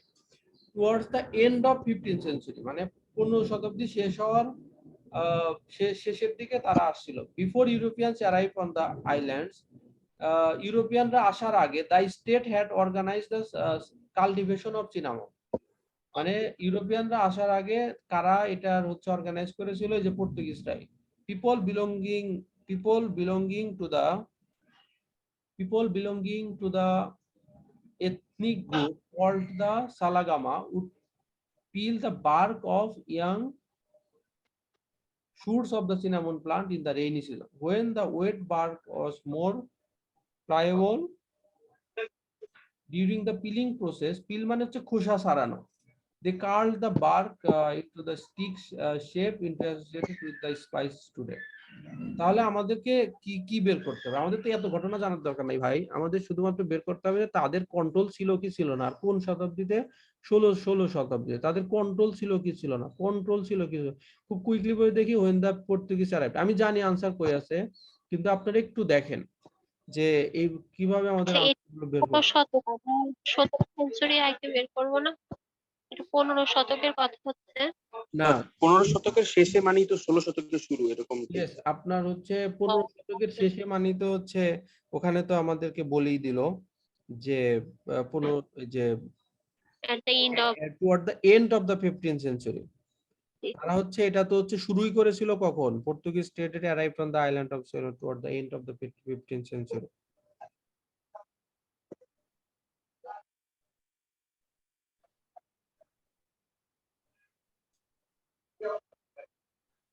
Okay, এরপরে আমরা খুব কুইকলি পড়ে দেখি তাদের control ছিল কি ছিল না। তাদের the Salagama then give the finished product to the king as a form of tribute. When the Portuguese arrived, they needed to increase production significantly. যখন পর্তুগিজ আসলো তাদের হচ্ছে কি ছিল? প্রোডাকশন তাদের হচ্ছে ইনক্রিজ করতে চাইলো। they needed, তাদের প্রয়োজন ছিল to increase production significantly. So enslaved many other members of the Ceylonese, সিলনের অধিবাসীদের বলা হচ্ছে সিলোনিস নেটিভ পপুলেশন, তাদেরকে এনস্লেভড মানে দাস বা কর্মী বানাতে চাচ্ছে। ফোর্সিং দেম, তাদেরকে ফোর্স করা হচ্ছিল to work in cinnamon harvesting, এটা হারভেস্ট বা হচ্ছে উৎপাদন বা হচ্ছে এটা চাষাবাদ করার জন্য তাদেরকে ফোর্স করা হচ্ছিল। ইন 1518 সালে the Portuguese built A fort, তারা একটা দুর্গ তৈরি করে। আজকে একটা নিউজ দেখলাম ফোর্টের কথা মনে পড়লো, red fort, Indian red fort. আমি দিল্লিতে রেড ফোর্টে গিয়েছিলাম, বাট আনফরচুনেটলি ওই দিন বন্ধ ছিল। 2-3 বছর আগে যখন গিয়েছিলাম, মানে 15 আগস্টের আগে ছিল, তখন এলাকাটাই বন্ধ ছিল, কাউকে প্রবেশ করতে দিচ্ছিল না কোনো ভিজিটরদের। ওকে, পর্তুগিজ বিল্ড এ ফোর্ট, তারা একটি দুর্গ তৈরি করে অন সিলন, সিলনে তারা একটা ফোর্ট তৈরি করে, বিশাল বড় একটা জায়গা বা একটা, which enable them to protect the island, তারা একটা দুর্গ তৈরি করে যেটা তাদেরকে প্রোটেক্ট করতে সহায়তা করে।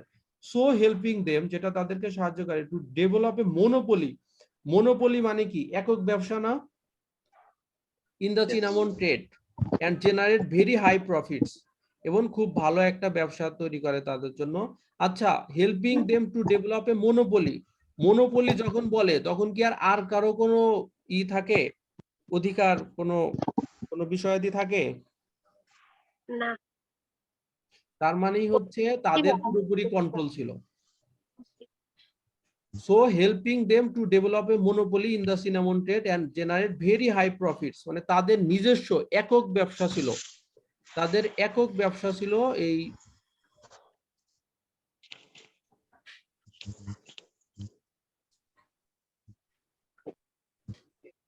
তাদের হচ্ছে একক ব্যবসা ছিল এই যে আপনার monopoly.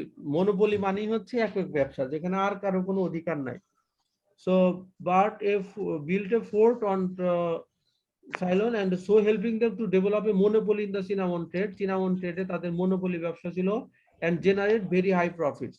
In the late 16th century, for example, 16 শতাব্দীর শেষের দিকে, for example, উদাহরণ, they enjoyed a tenfold profit. Tenfold মানে হচ্ছে 10 গুণ, when shipping cinnamon over a journey of 8 days from Ceylon to India. Over a journey of 8 days from Ceylon to India. তার মানে হচ্ছে দেখেন, in the late 16th century, 16th century শেষের দিকে তাদের হচ্ছে 10 গুণ ব্যবসা হয়, তাদের 10 গুণ ব্যবসা হয়, এবং তাদের মনোপলি বিজনেস ছিল। এখানে শুধুমাত্র মনোপলি ওয়ার্ডটা দেখেই বোঝা যাচ্ছে যে তাদের কন্ট্রোলটা পুরোপুরি ছিল, তাই না? এই জন্য আনসারটা হলো ট্রু।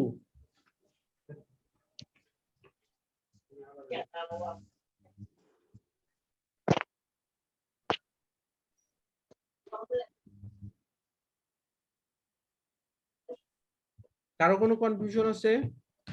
এটা ভেরি সোজা, আপনার হচ্ছে 10 ফর প্রফিট বলতে কি বোঝাচ্ছে? 10 ফর টেনফোল্ড মানে 10 গুণ, ও, 2 ফোল্ড মানে 2 গুণ, ফোল্ড মানে হচ্ছে ভাঁজ, হ্যাঁ, এটা গুণ আকারে বোঝায়। 1 fold, 2 fold, 3 fold, 10 fold.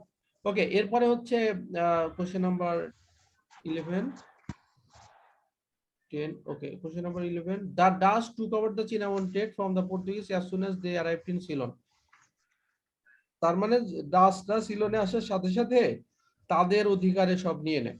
দেখেন, নট গিভেন বা ইয়েস বা নো হলেও কিছু না কিছু সে সম্পর্কে থাকবেই। এখানে দেখেন ডাচ সম্পর্কে আছে, when the Dutch arrived of the coast of southern Asia at the very beginning of the 17th century, 17th centuryতে যখন তারা আসে, they set their sights, তারা তাদের নির্দিষ্ট জায়গা, নির্দিষ্ট তাদের তাদের একটা নির্দিষ্ট অবস্থান সেট করে ফেলে on displacing the Portuguese as kings of cinnamon.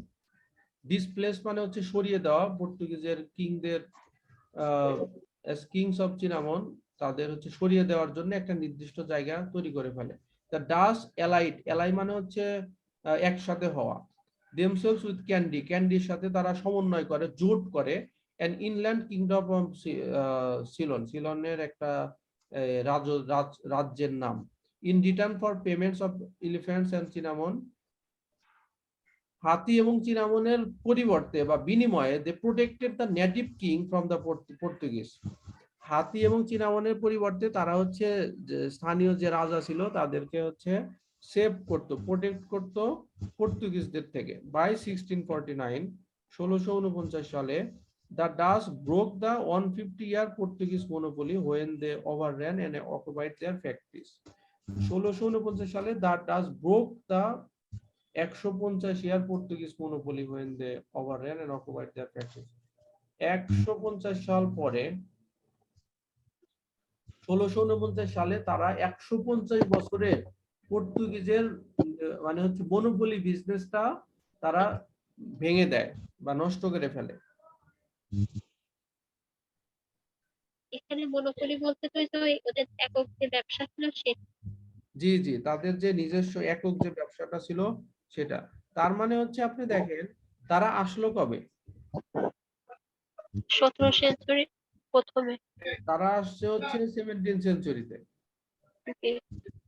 তারা আসছে হচ্ছে beginning of the 17th century. তার মানে হচ্ছে তারা আসার সাথে সাথে কি করছে, তারা এলাই করছে কাদের সাথে? ক্যান্ডির সাথে, এই যে আরেকটা রাজ্যের আরেকটা ইয়ার নাম। তারপরে হচ্ছে বাই 1649 সালে তারা 150 বছরের রাজত্ব তারা হচ্ছে ভেঙে দেয়। তার মানে কি তারা যখন আসছে, আসার সাথে সাথে তারা কি করছে যে সিলন সিলন নামে একটা রাজ্যের সাথে তারা হচ্ছে এই এলাই করছে বা হচ্ছে জোট জোট তৈরি করছে। আসার সাথে সাথেই তারা কিন্তু নিয়ন্ত্রণ প্রতিষ্ঠা করতে পারে নাই। পারছে কি? তারা আসার পরে সিলনের সাথে তারা জোট করছে, মানে এলাই করছে, মানে বন্ধুত্ব, এলাই মানে বন্ধুত্ব বা জোট করা বা সমন্বয় করা। তারপরে কি করছে, এই যে এই হাতি এবং চিনামনের দেওয়ার পরিবর্তে তাদের যে একটা নির্দিষ্ট রাজ্যের সাথে তারা একটা ইয়া করে যে তোমরা আমাদেরকে হাতি দিবা, চিনামন দারুচিনি দিবা, এর বিনিময়ে তোমাদেরকে আমরা প্রোটেক্ট করব। এরপরে 150 বছর পর, সরি 150 বছর না, 1640 সালে তারপরে হচ্ছে এই এই ডাচ পর্তুগিজের মনোপলি ব্যবসাটা ভেঙে দেয়। তার মানে সাথে সাথে দিতে পারে না। as soon as কোশ্চেনে যেহেতু আছে as soon as, এই জন্য আনসারটা হবে ফলস। আসতে না আসতেই তারা ভেঙে দেয় তা তো হয়নি। আসতে না আসতেই তো তারা ভেঙে দিতে পারেনি। তারা জোট করছে, এই করছে, সেই করছে, নানান কাহিনী করার পর তারপর হচ্ছে ভেঙে দিচ্ছে। তো as soon as থাকার কারণে আনসারটা হবে ফলস। কারো কোনো কোশ্চেন? স্যার বুঝতে পারছেন কি সবাই? ভাই নেটে প্রবলেম ছিল, শুনতে পাই আরেকবার রিপিট হইছে। আচ্ছা আচ্ছা, দেখেন ভাই, এখানে আমি আবার বলতেছি, এই কোশ্চেনের মিনিংটা কি? কোশ্চেনের মিনিংটা যদি ছোট্ট করে আমরা নেই, যে দাস টুক over the cinnamon trade from the Portuguese. Took over মানে হচ্ছে কন্ট্রোল নেওয়া। কাদের থেকে কন্ট্রোল নেওয়া? পর্তুগিজ থেকে থেকে কন্ট্রোল নেওয়া। কারা নিয়েছিল? ডাচ। ডাচরা পর্তুগিজদের থেকে ব্যবসায়ের পুরোপুরি নিয়ন্ত্রণ নিয়েছিল as soon as they arrived in Ceylon. তারা সিলনে এসেই, as soon as মানে তৎক্ষণাৎ, তারা সিলনে এসেই, সিলনে আসা মাত্রই তারা এই পুরোপুরি কন্ট্রোলটা নিয়েছিল। ভাই মিনিংটা আমরা বুঝতে পারছি, ধরতে পারছি পুরোপুরি? জি ভাই। আচ্ছা, মিনিংটা ধরলাম। সেকেন্ড কাজ হচ্ছে এই মিনিং অনুসারে আমাদেরকে প্যাসেজে যেতে হবে। যে প্যাসেজে কি আছে? প্যাসেজে বলছে যে when the Dutch arrived of the coast of southern Asia at the very beginning of 17th century, তাহলে 17th সেঞ্চুরির একদম শুরুর দিকেই তখন যখন তারা চলে আসে, they set their sights on displacing the Portuguese as kings of Cinnamon.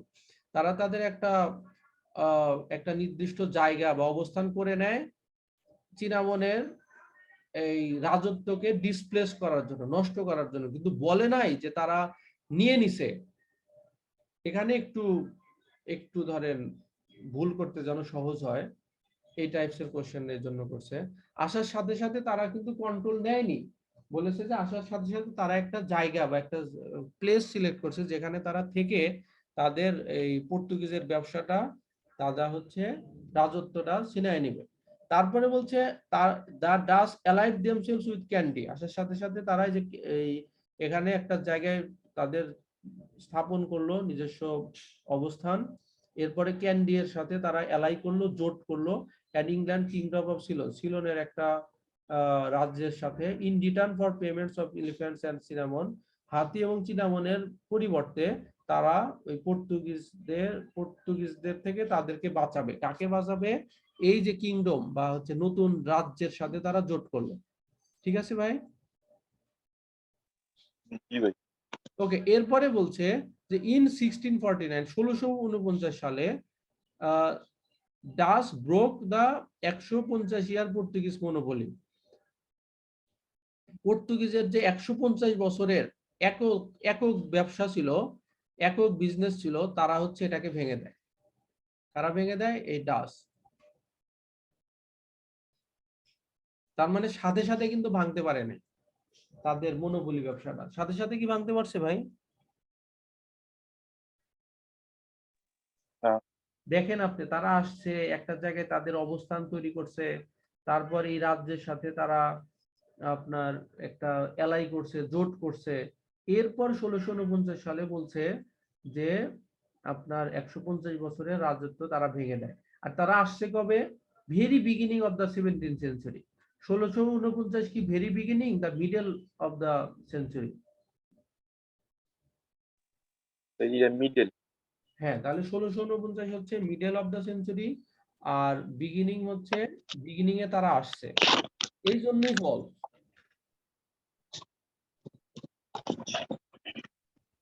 Clear হয়েছে ভাই? জি ভাই। আচ্ছা, আমি একটু এটা লিখি, আপনি একটু ব্যাখ্যাটা করেন তো ভাই 11 নম্বরে।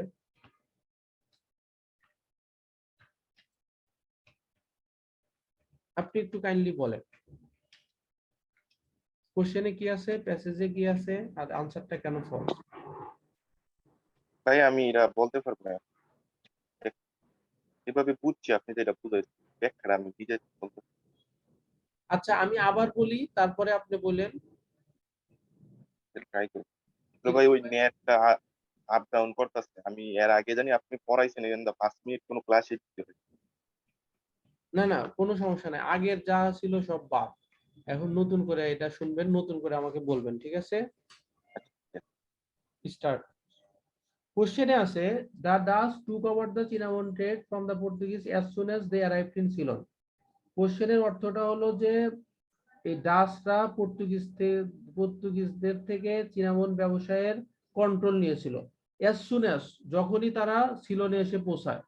যখনই তারা সিলনে আসে, সাথে সাথে তারা ডাচ পর্তুগিজ থেকে কন্ট্রোলটা নেয়। কোশ্চেনটা বুঝছেন না ভাই, অর্থটা? কি ভাই বুঝছি, ওরা ওদের কাছ থেকে কর্তৃত্বরা নেয়। হ্যাঁ, সাথে সাথে নেয়, কিন্তু প্যাসেজে বলছে যে সাথে সাথে নেয় না, প্যাসেজে বলছে 1649 সালে নেয়। তারা আসে হচ্ছে শুরুর দিকে, আর কন্ট্রোলটা নেয় হচ্ছে 1649 সালে। তার মানে আনসারটা হবে ফলস, ঠিক আছে? এই টাইমটার কারণে, অ্যাজ সুন অ্যাজ মানে সাথে সাথে, আর 1649 তো পরের সময়, মিডল অফ দ্য সেঞ্চুরি, এটা হচ্ছে পরে বা লেটার, এই জন্যই আনসারটা ফলস। ওকে, এরপর হচ্ছে কোশ্চেন নাম্বার 12। দ্য ট্রিস, ডাচরা যেটাকে যে ডাচের যে ট্রিস গুলো ছিল সেগুলো বেশি পরিমাণে চিনামন তৈরি হতো দেন দ্য ওয়াইল্ড ট্রিস, মানে বন্য যে গাছগুলো ছিল বা অন্য যে গাছগুলো ছিল, এই যে ডাচের যে গাছগুলো ছিল এগুলোতে হচ্ছে বেশি চিনামন হতো।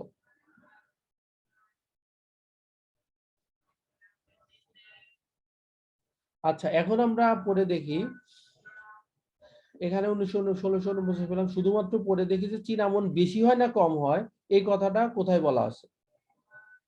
খুব কুইকলি স্কিমিং এন্ড স্ক্যানিং করে যায় যে চিনামন কম হয় না বেশি হয়, এই কথাটা কোথায় বলা আছে। চিনামন কম হয় নাকি বেশি হয়, এই কথাটা কোথায় বলা আছে। Over time the supply of cinnamon trees on the island become nearly exhausted, এই সেই হেন তেন হাবি জাবি নানান কথা বলা আছে।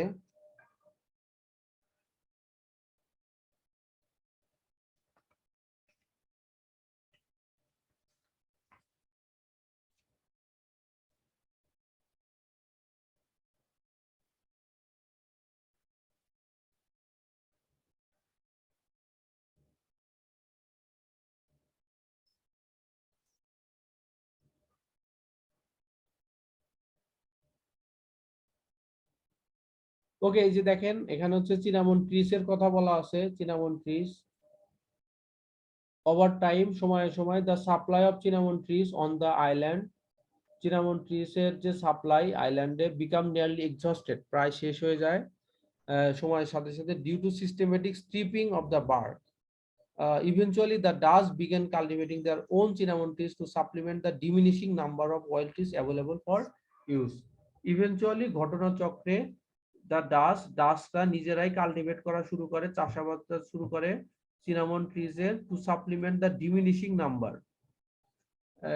এই যে পরিমাণ সিনামন আর হচ্ছে না সেগুলাকে ডিমিনিশ নাম্বার, এটাকে সাপ্লিমেন্ট করার জন্য পরিপূরক হিসাবে of oil trees available for use. Oil trees এর এটাকে সাপ্লিমেন্ট হিসাবে সে ব্যবহার করে যাতে সেটা বেশি বেশি ব্যবহার করা যায়। কিন্তু এই তাদেরটা বেশি হয় আর অয়েল ট্রিজেরটা কম হয়, এই ধরনের কম্প্যারিজন কোথাও নাই। যেহেতু কম্প্যারিজন নামক এখানে কিছু কোথাও নাই, এজন্য আনসারটা হবে নট গিভেন। নট গিভেন কেন হবে? Because of no comparison. Because of no comparison, কোনো ধরনের কোনো কম্প্যারিজন নেই, এজন্য আনসারটা হবে নট গিভেন।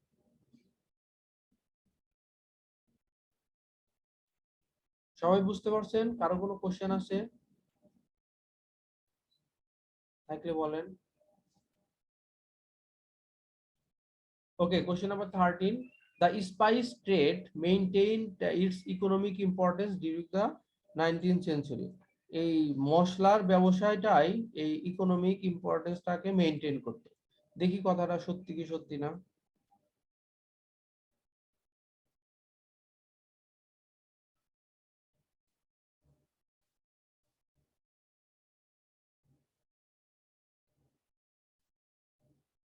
ওকে, আমরা 19th century এটা পেলাম। তাহলে আমরা হচ্ছে then in 1996 English arrived on Ceylon, thereby displaced the Dutch from their control of cinnamon. By the middle of 19th century 19 শতাব্দীর মধ্যবর্তীতে production of cinnamon reached to 1000 tons a year। 1000 ton করে বছরে হয়। আপনার lower grade quality of the century, এগুলো আমাদের দরকার না। আমাদের দরকার হচ্ছে এই স্পাইস ট্রেডটা ইকোনমি মেইনটেইন করতো কি করতো না। By that time cinnamon was being grown in other parts। এই একই সময়ের মধ্যে চিনামনটা অন্য জায়গায় উৎপাদন হতো of the Indian Ocean region, ভারতীয় সাগরের অঞ্চলগুলোতে এটা উৎপাদন হতো, and in West Indies, Brazil and Guyana এবং অন্যান্য এই জায়গাগুলোতে উৎপাদন হতো। দেখেন আমরা এই প্যাসেজ পড়ার সময় এই পুরোপুরি ওয়ার্ড টু ওয়ার্ড আপনাকে পড়তে হবে না, জাস্ট ধরে নিবে যে অন্য জায়গাগুলো উৎপন্ন হতো। Not only was A monopoly of cinnamon becoming impossible. Monopoly of cinnamon মানে হচ্ছে চিনামন দারুচিনির যে বিজনেসটা এটা শুধুমাত্র অসম্ভবই ছিল না, but the spice trade overall was diminishing. Spice trade মশলার ব্যবসায়টা আস্তে আস্তে কমে যাচ্ছিল। ইন ইকোনমিক পটেনশিয়াল অর্থনৈতিক সম্ভাবনার দিক থেকে এটা অনেক কমে যাচ্ছিল। And was eventually superseded. Supersede মানে একটা আর একটাকে ছাড়িয়ে যাওয়া। and was eventually superseded এবং এটাকে একটা আরেকটাকে ছাড়িয়ে গিয়েছিল by the rise of trade in coffee, tea, chocolate and sugar. মানে এই কফি, টি, চকলেট, সুগার এগুলোর ব্যবসা বেড়ে যাওয়ার কারণে আপনার চিনামনের ব্যবসাটা ডিমিনিশ হয়েছিল, কমে গিয়েছিল। যেহেতু এগুলা কমে গিয়েছিল, কফি, টি, চকলেট, সুগার এগুলা বাড়ার কারণে চিনামনের ব্যবসায়টা ধস নেমেছিল বা ডিমিনিশ হয়েছিল, হ্রাস পেয়েছিল। তার মানে কি স্পাইস ট্রেডটা কি 19 শতকে ইকোনমিক ইম্পর্টেন্সটাকে মেইনটেইন করতো নাকি করতো না বলেন? করতো না। সো সোজা হচ্ছে ফলস। কেন ফলস? কারণ এখানে কোশ্চেনেই বলা আছে যে চিনামনের ব্যবসাটা ডিমিনিশ হচ্ছিল আর অন্য ব্যবসাগুলো সুপারসিড বা বেড়ে যাচ্ছিল। সুপারসিড মানে একজন আরেকজনকে ছাড়িয়ে যাওয়া। সো আনসারটা হবে ফলস। এভাবে আমরা যদি বাসায় একটু রিসার্চ করে সময় দিয়ে বুঝে বুঝে প্র্যাকটিস করি, দেখবেন যে ফাইনাল পরীক্ষায় যে আর সময় লাগবে না। বাট বাসায় একটু সময়টা ভালো মতো দেন, রিসার্চটা ভালো মতো করেন, যাতে করে পরীক্ষার হলে এগুলো খুব কুইকলি আনসার গুলো করা যায়। ওকে, তাহলে কালকে আমাদের ক্লাস আছে, পরশুদিন আমাদের ক্লাস আছে। আমাদের টেস্ট 3 আর টেস্ট 4 দুটো আনসার আমাদেরকে করতে হবে, দুটো পড়তে হবে। সো আপনারা যেটা করবেন আগের থেকেই পুরোপুরি পড়ে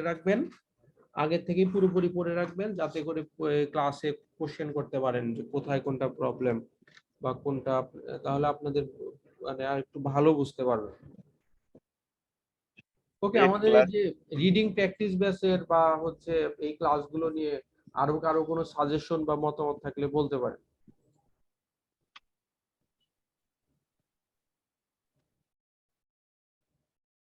আছে কারো কোনো সাজেশন কিভাবে আরো হেল্প হয় আপনাদের, বা জিনিসটাকে কিভাবে আরো এনহ্যান্স করা যায়? না ভাইয়া, ক্লাস গুলা খুব ভালোই বুঝি, নিজের গ্যাপ আছে, তার জন্য করতে অনেক সমস্যা। না, ধরেন যে যেটা হয় যে আমরা তো আমাদের দিক থেকে চিন্তা করি টিচার হিসাবে, আপনাদের চিন্তা আপনাদের দিক থেকে। So, আরো কোনো ওয়ে আছে যেটা করলে আপনাদের হেল্পটা আরো ভালো হবে, আরো ভালো মতো বুঝতে পারবেন, আরো ভালো হবে? আর কারো কোনো আইডিয়া আছে? ভাইয়া প্র্যাকটিস এই ক্লাসগুলো কি এই পরে 2টা হবে না আরো হবে, মানে আরো কি হ্যাঁ, না, লাগবে? এটা আমাদের এই যে আহ, আপনি কে কে বলতেছেন? ইসরাত ইসরাত? বলছি। আচ্ছা আচ্ছা, হ্যাঁ। কারণ এক এক স্টুডেন্ট এক এক রকম। তো আপনারা তো ফুল কোর্সে আছেন, হ্যাঁ, জি। আপনাদের জন্য যতদিন এক্সাম না দেন এই প্র্যাকটিস ব্যাচের ক্লাসগুলো ফ্রি থাকবে। এটা হচ্ছে শিডিউল অনুসারে হয়। এই যে হ্যাঁ, ধরেন এই যে 13-14-এ একটা শিডিউল, এরপরে আবার হবে নেক্সট উইকে, আবার 11-12 এর একটা শিডিউল হবে, 2 সপ্তাহে 8টা আচ্ছা। ক্লাস হবে এরকম। ঠিক আছে আপু? না ভাই, এটা আমার খুব উপকার হচ্ছে। মানে আজকে আপনি যখন পড়ানো শুরু করেছিলেন আমি নিজে অ্যান্সার গুলো আগে করে ফেলেছিলাম। তো আচ্ছা, আমি দেখলাম যে প্রথমে ওই 9টার মধ্যে আমার 8টা হয়েছে, আর ট্রু ফলসে আমার 2টা হয়েছে, 2টা হয়নি। ওকে ওকে, তো, না 8-10 তাও তো ভালো অবস্থা নিয়ে আছেন মোটামুটি। মানে এটা যদি কন্টিনিউ হয় না, মানে তখন হয় কি ভাইয়া, মানে ট্রিক্স গুলা না আমার আসলে আমি ওভাবে ধরতে পারি না, কিন্তু যখন আমি প্র্যাকটিস করি তখন আমার মানে মাথায় ঢুকে। ট্রিক্স গুলো আচ্ছা, হয়তো আমি শুনি ভুলে যাই। হ্যাঁ, কিন্তু প্র্যাকটিস মানে এই যে আজকে যেমন প্র্যাকটিস করলাম, আপনি পড়লেন বা আমি যে যে লাইনগুলো বুঝিনি সেটা বুঝলাম, এটা আমার জন্য মানে খুব হেল্পফুল হয় আর কি। না, আলহামদুলিল্লাহ। ওই তো আপু, আপনি যেহেতু ফুল কোর্সের স্টুডেন্ট, আপনার হচ্ছে যতদিন এক্সাম না দেন এগুলো কন্টিনিউয়াস চলতে থাকবে, হ্যাঁ। 11, এরপরে হচ্ছে ক্যামব্রিজ 11, ক্যামব্রিজ 12, এটার 8টা ক্লাস হবে এরকম। আপনাদের জন্য তো ফ্রি থাকবে, আর নতুন যারা আসবে বা শুধুমাত্র প্র্যাকটিস বেসিস স্টুডেন্ট তাদের আবার 500 টাকা এটার জন্য। আবার হচ্ছে ক্যামব্রিজ 17-এর একটা কোর্স হবে, মানে শুধু ক্যামব্রিজ 17, নতুন আচ্ছা, তো, ওই বইটার উপর ক্লাস হবে। সো ওটাতেও যারা বাইরের স্টুডেন্ট তাদের হচ্ছে পেমেন্ট করতে হবে। আবার হচ্ছে এইভাবে সামনে ফ্রাইডে থেকে আমাদের স্পিকিং এর প্র্যাকটিস ব্যাচ শুরু হচ্ছে, ওটাও আপনাদের জন্য ফ্রি থাকবে। আর এভাবে চলতেই থাকবে, শুধুমাত্র মেইন যে ক্লাসটা রাত 10টায় যেটা হয় আপু, জি। ওইটা হচ্ছে আপনার একটা নির্দিষ্ট টাইমে শেষ হবে আর কি। আচ্ছা, ঠিক আছে ভাইয়া, আর মানে আমার প্র্যাকটিসটা থাকলেই হবে ভাইয়া, প্র্যাকটিস জি জি করলে আসলে ট্রিক্স গুলো এমনি শেখা যায় আর কি। জি জি জি আমি দেখলাম যে শুধু বসে বসে ট্রিক্স গুলো শুনলে না, ওটা হয়তো সাডেন কিছু সময়ের জন্য মনে থাকে, তারপর আর মনে থাকে না। জি জি, এই জন্য যে ফ্রিকোয়েন্টলি শুনতে হয়, আবার শুনতে হয়, আবার শুনতে হয়, আবার প্র্যাকটিস করতে হয়, নিজে নিজে রিভাইজ করতে হয়, এগুলোর সাথে লেগে থাকতে হয় আর কি। জি, ঠিক আছে থ্যাংক ইউ ভাইয়া, আপু। Thank you. আর কারো কোনো কোশ্চেন?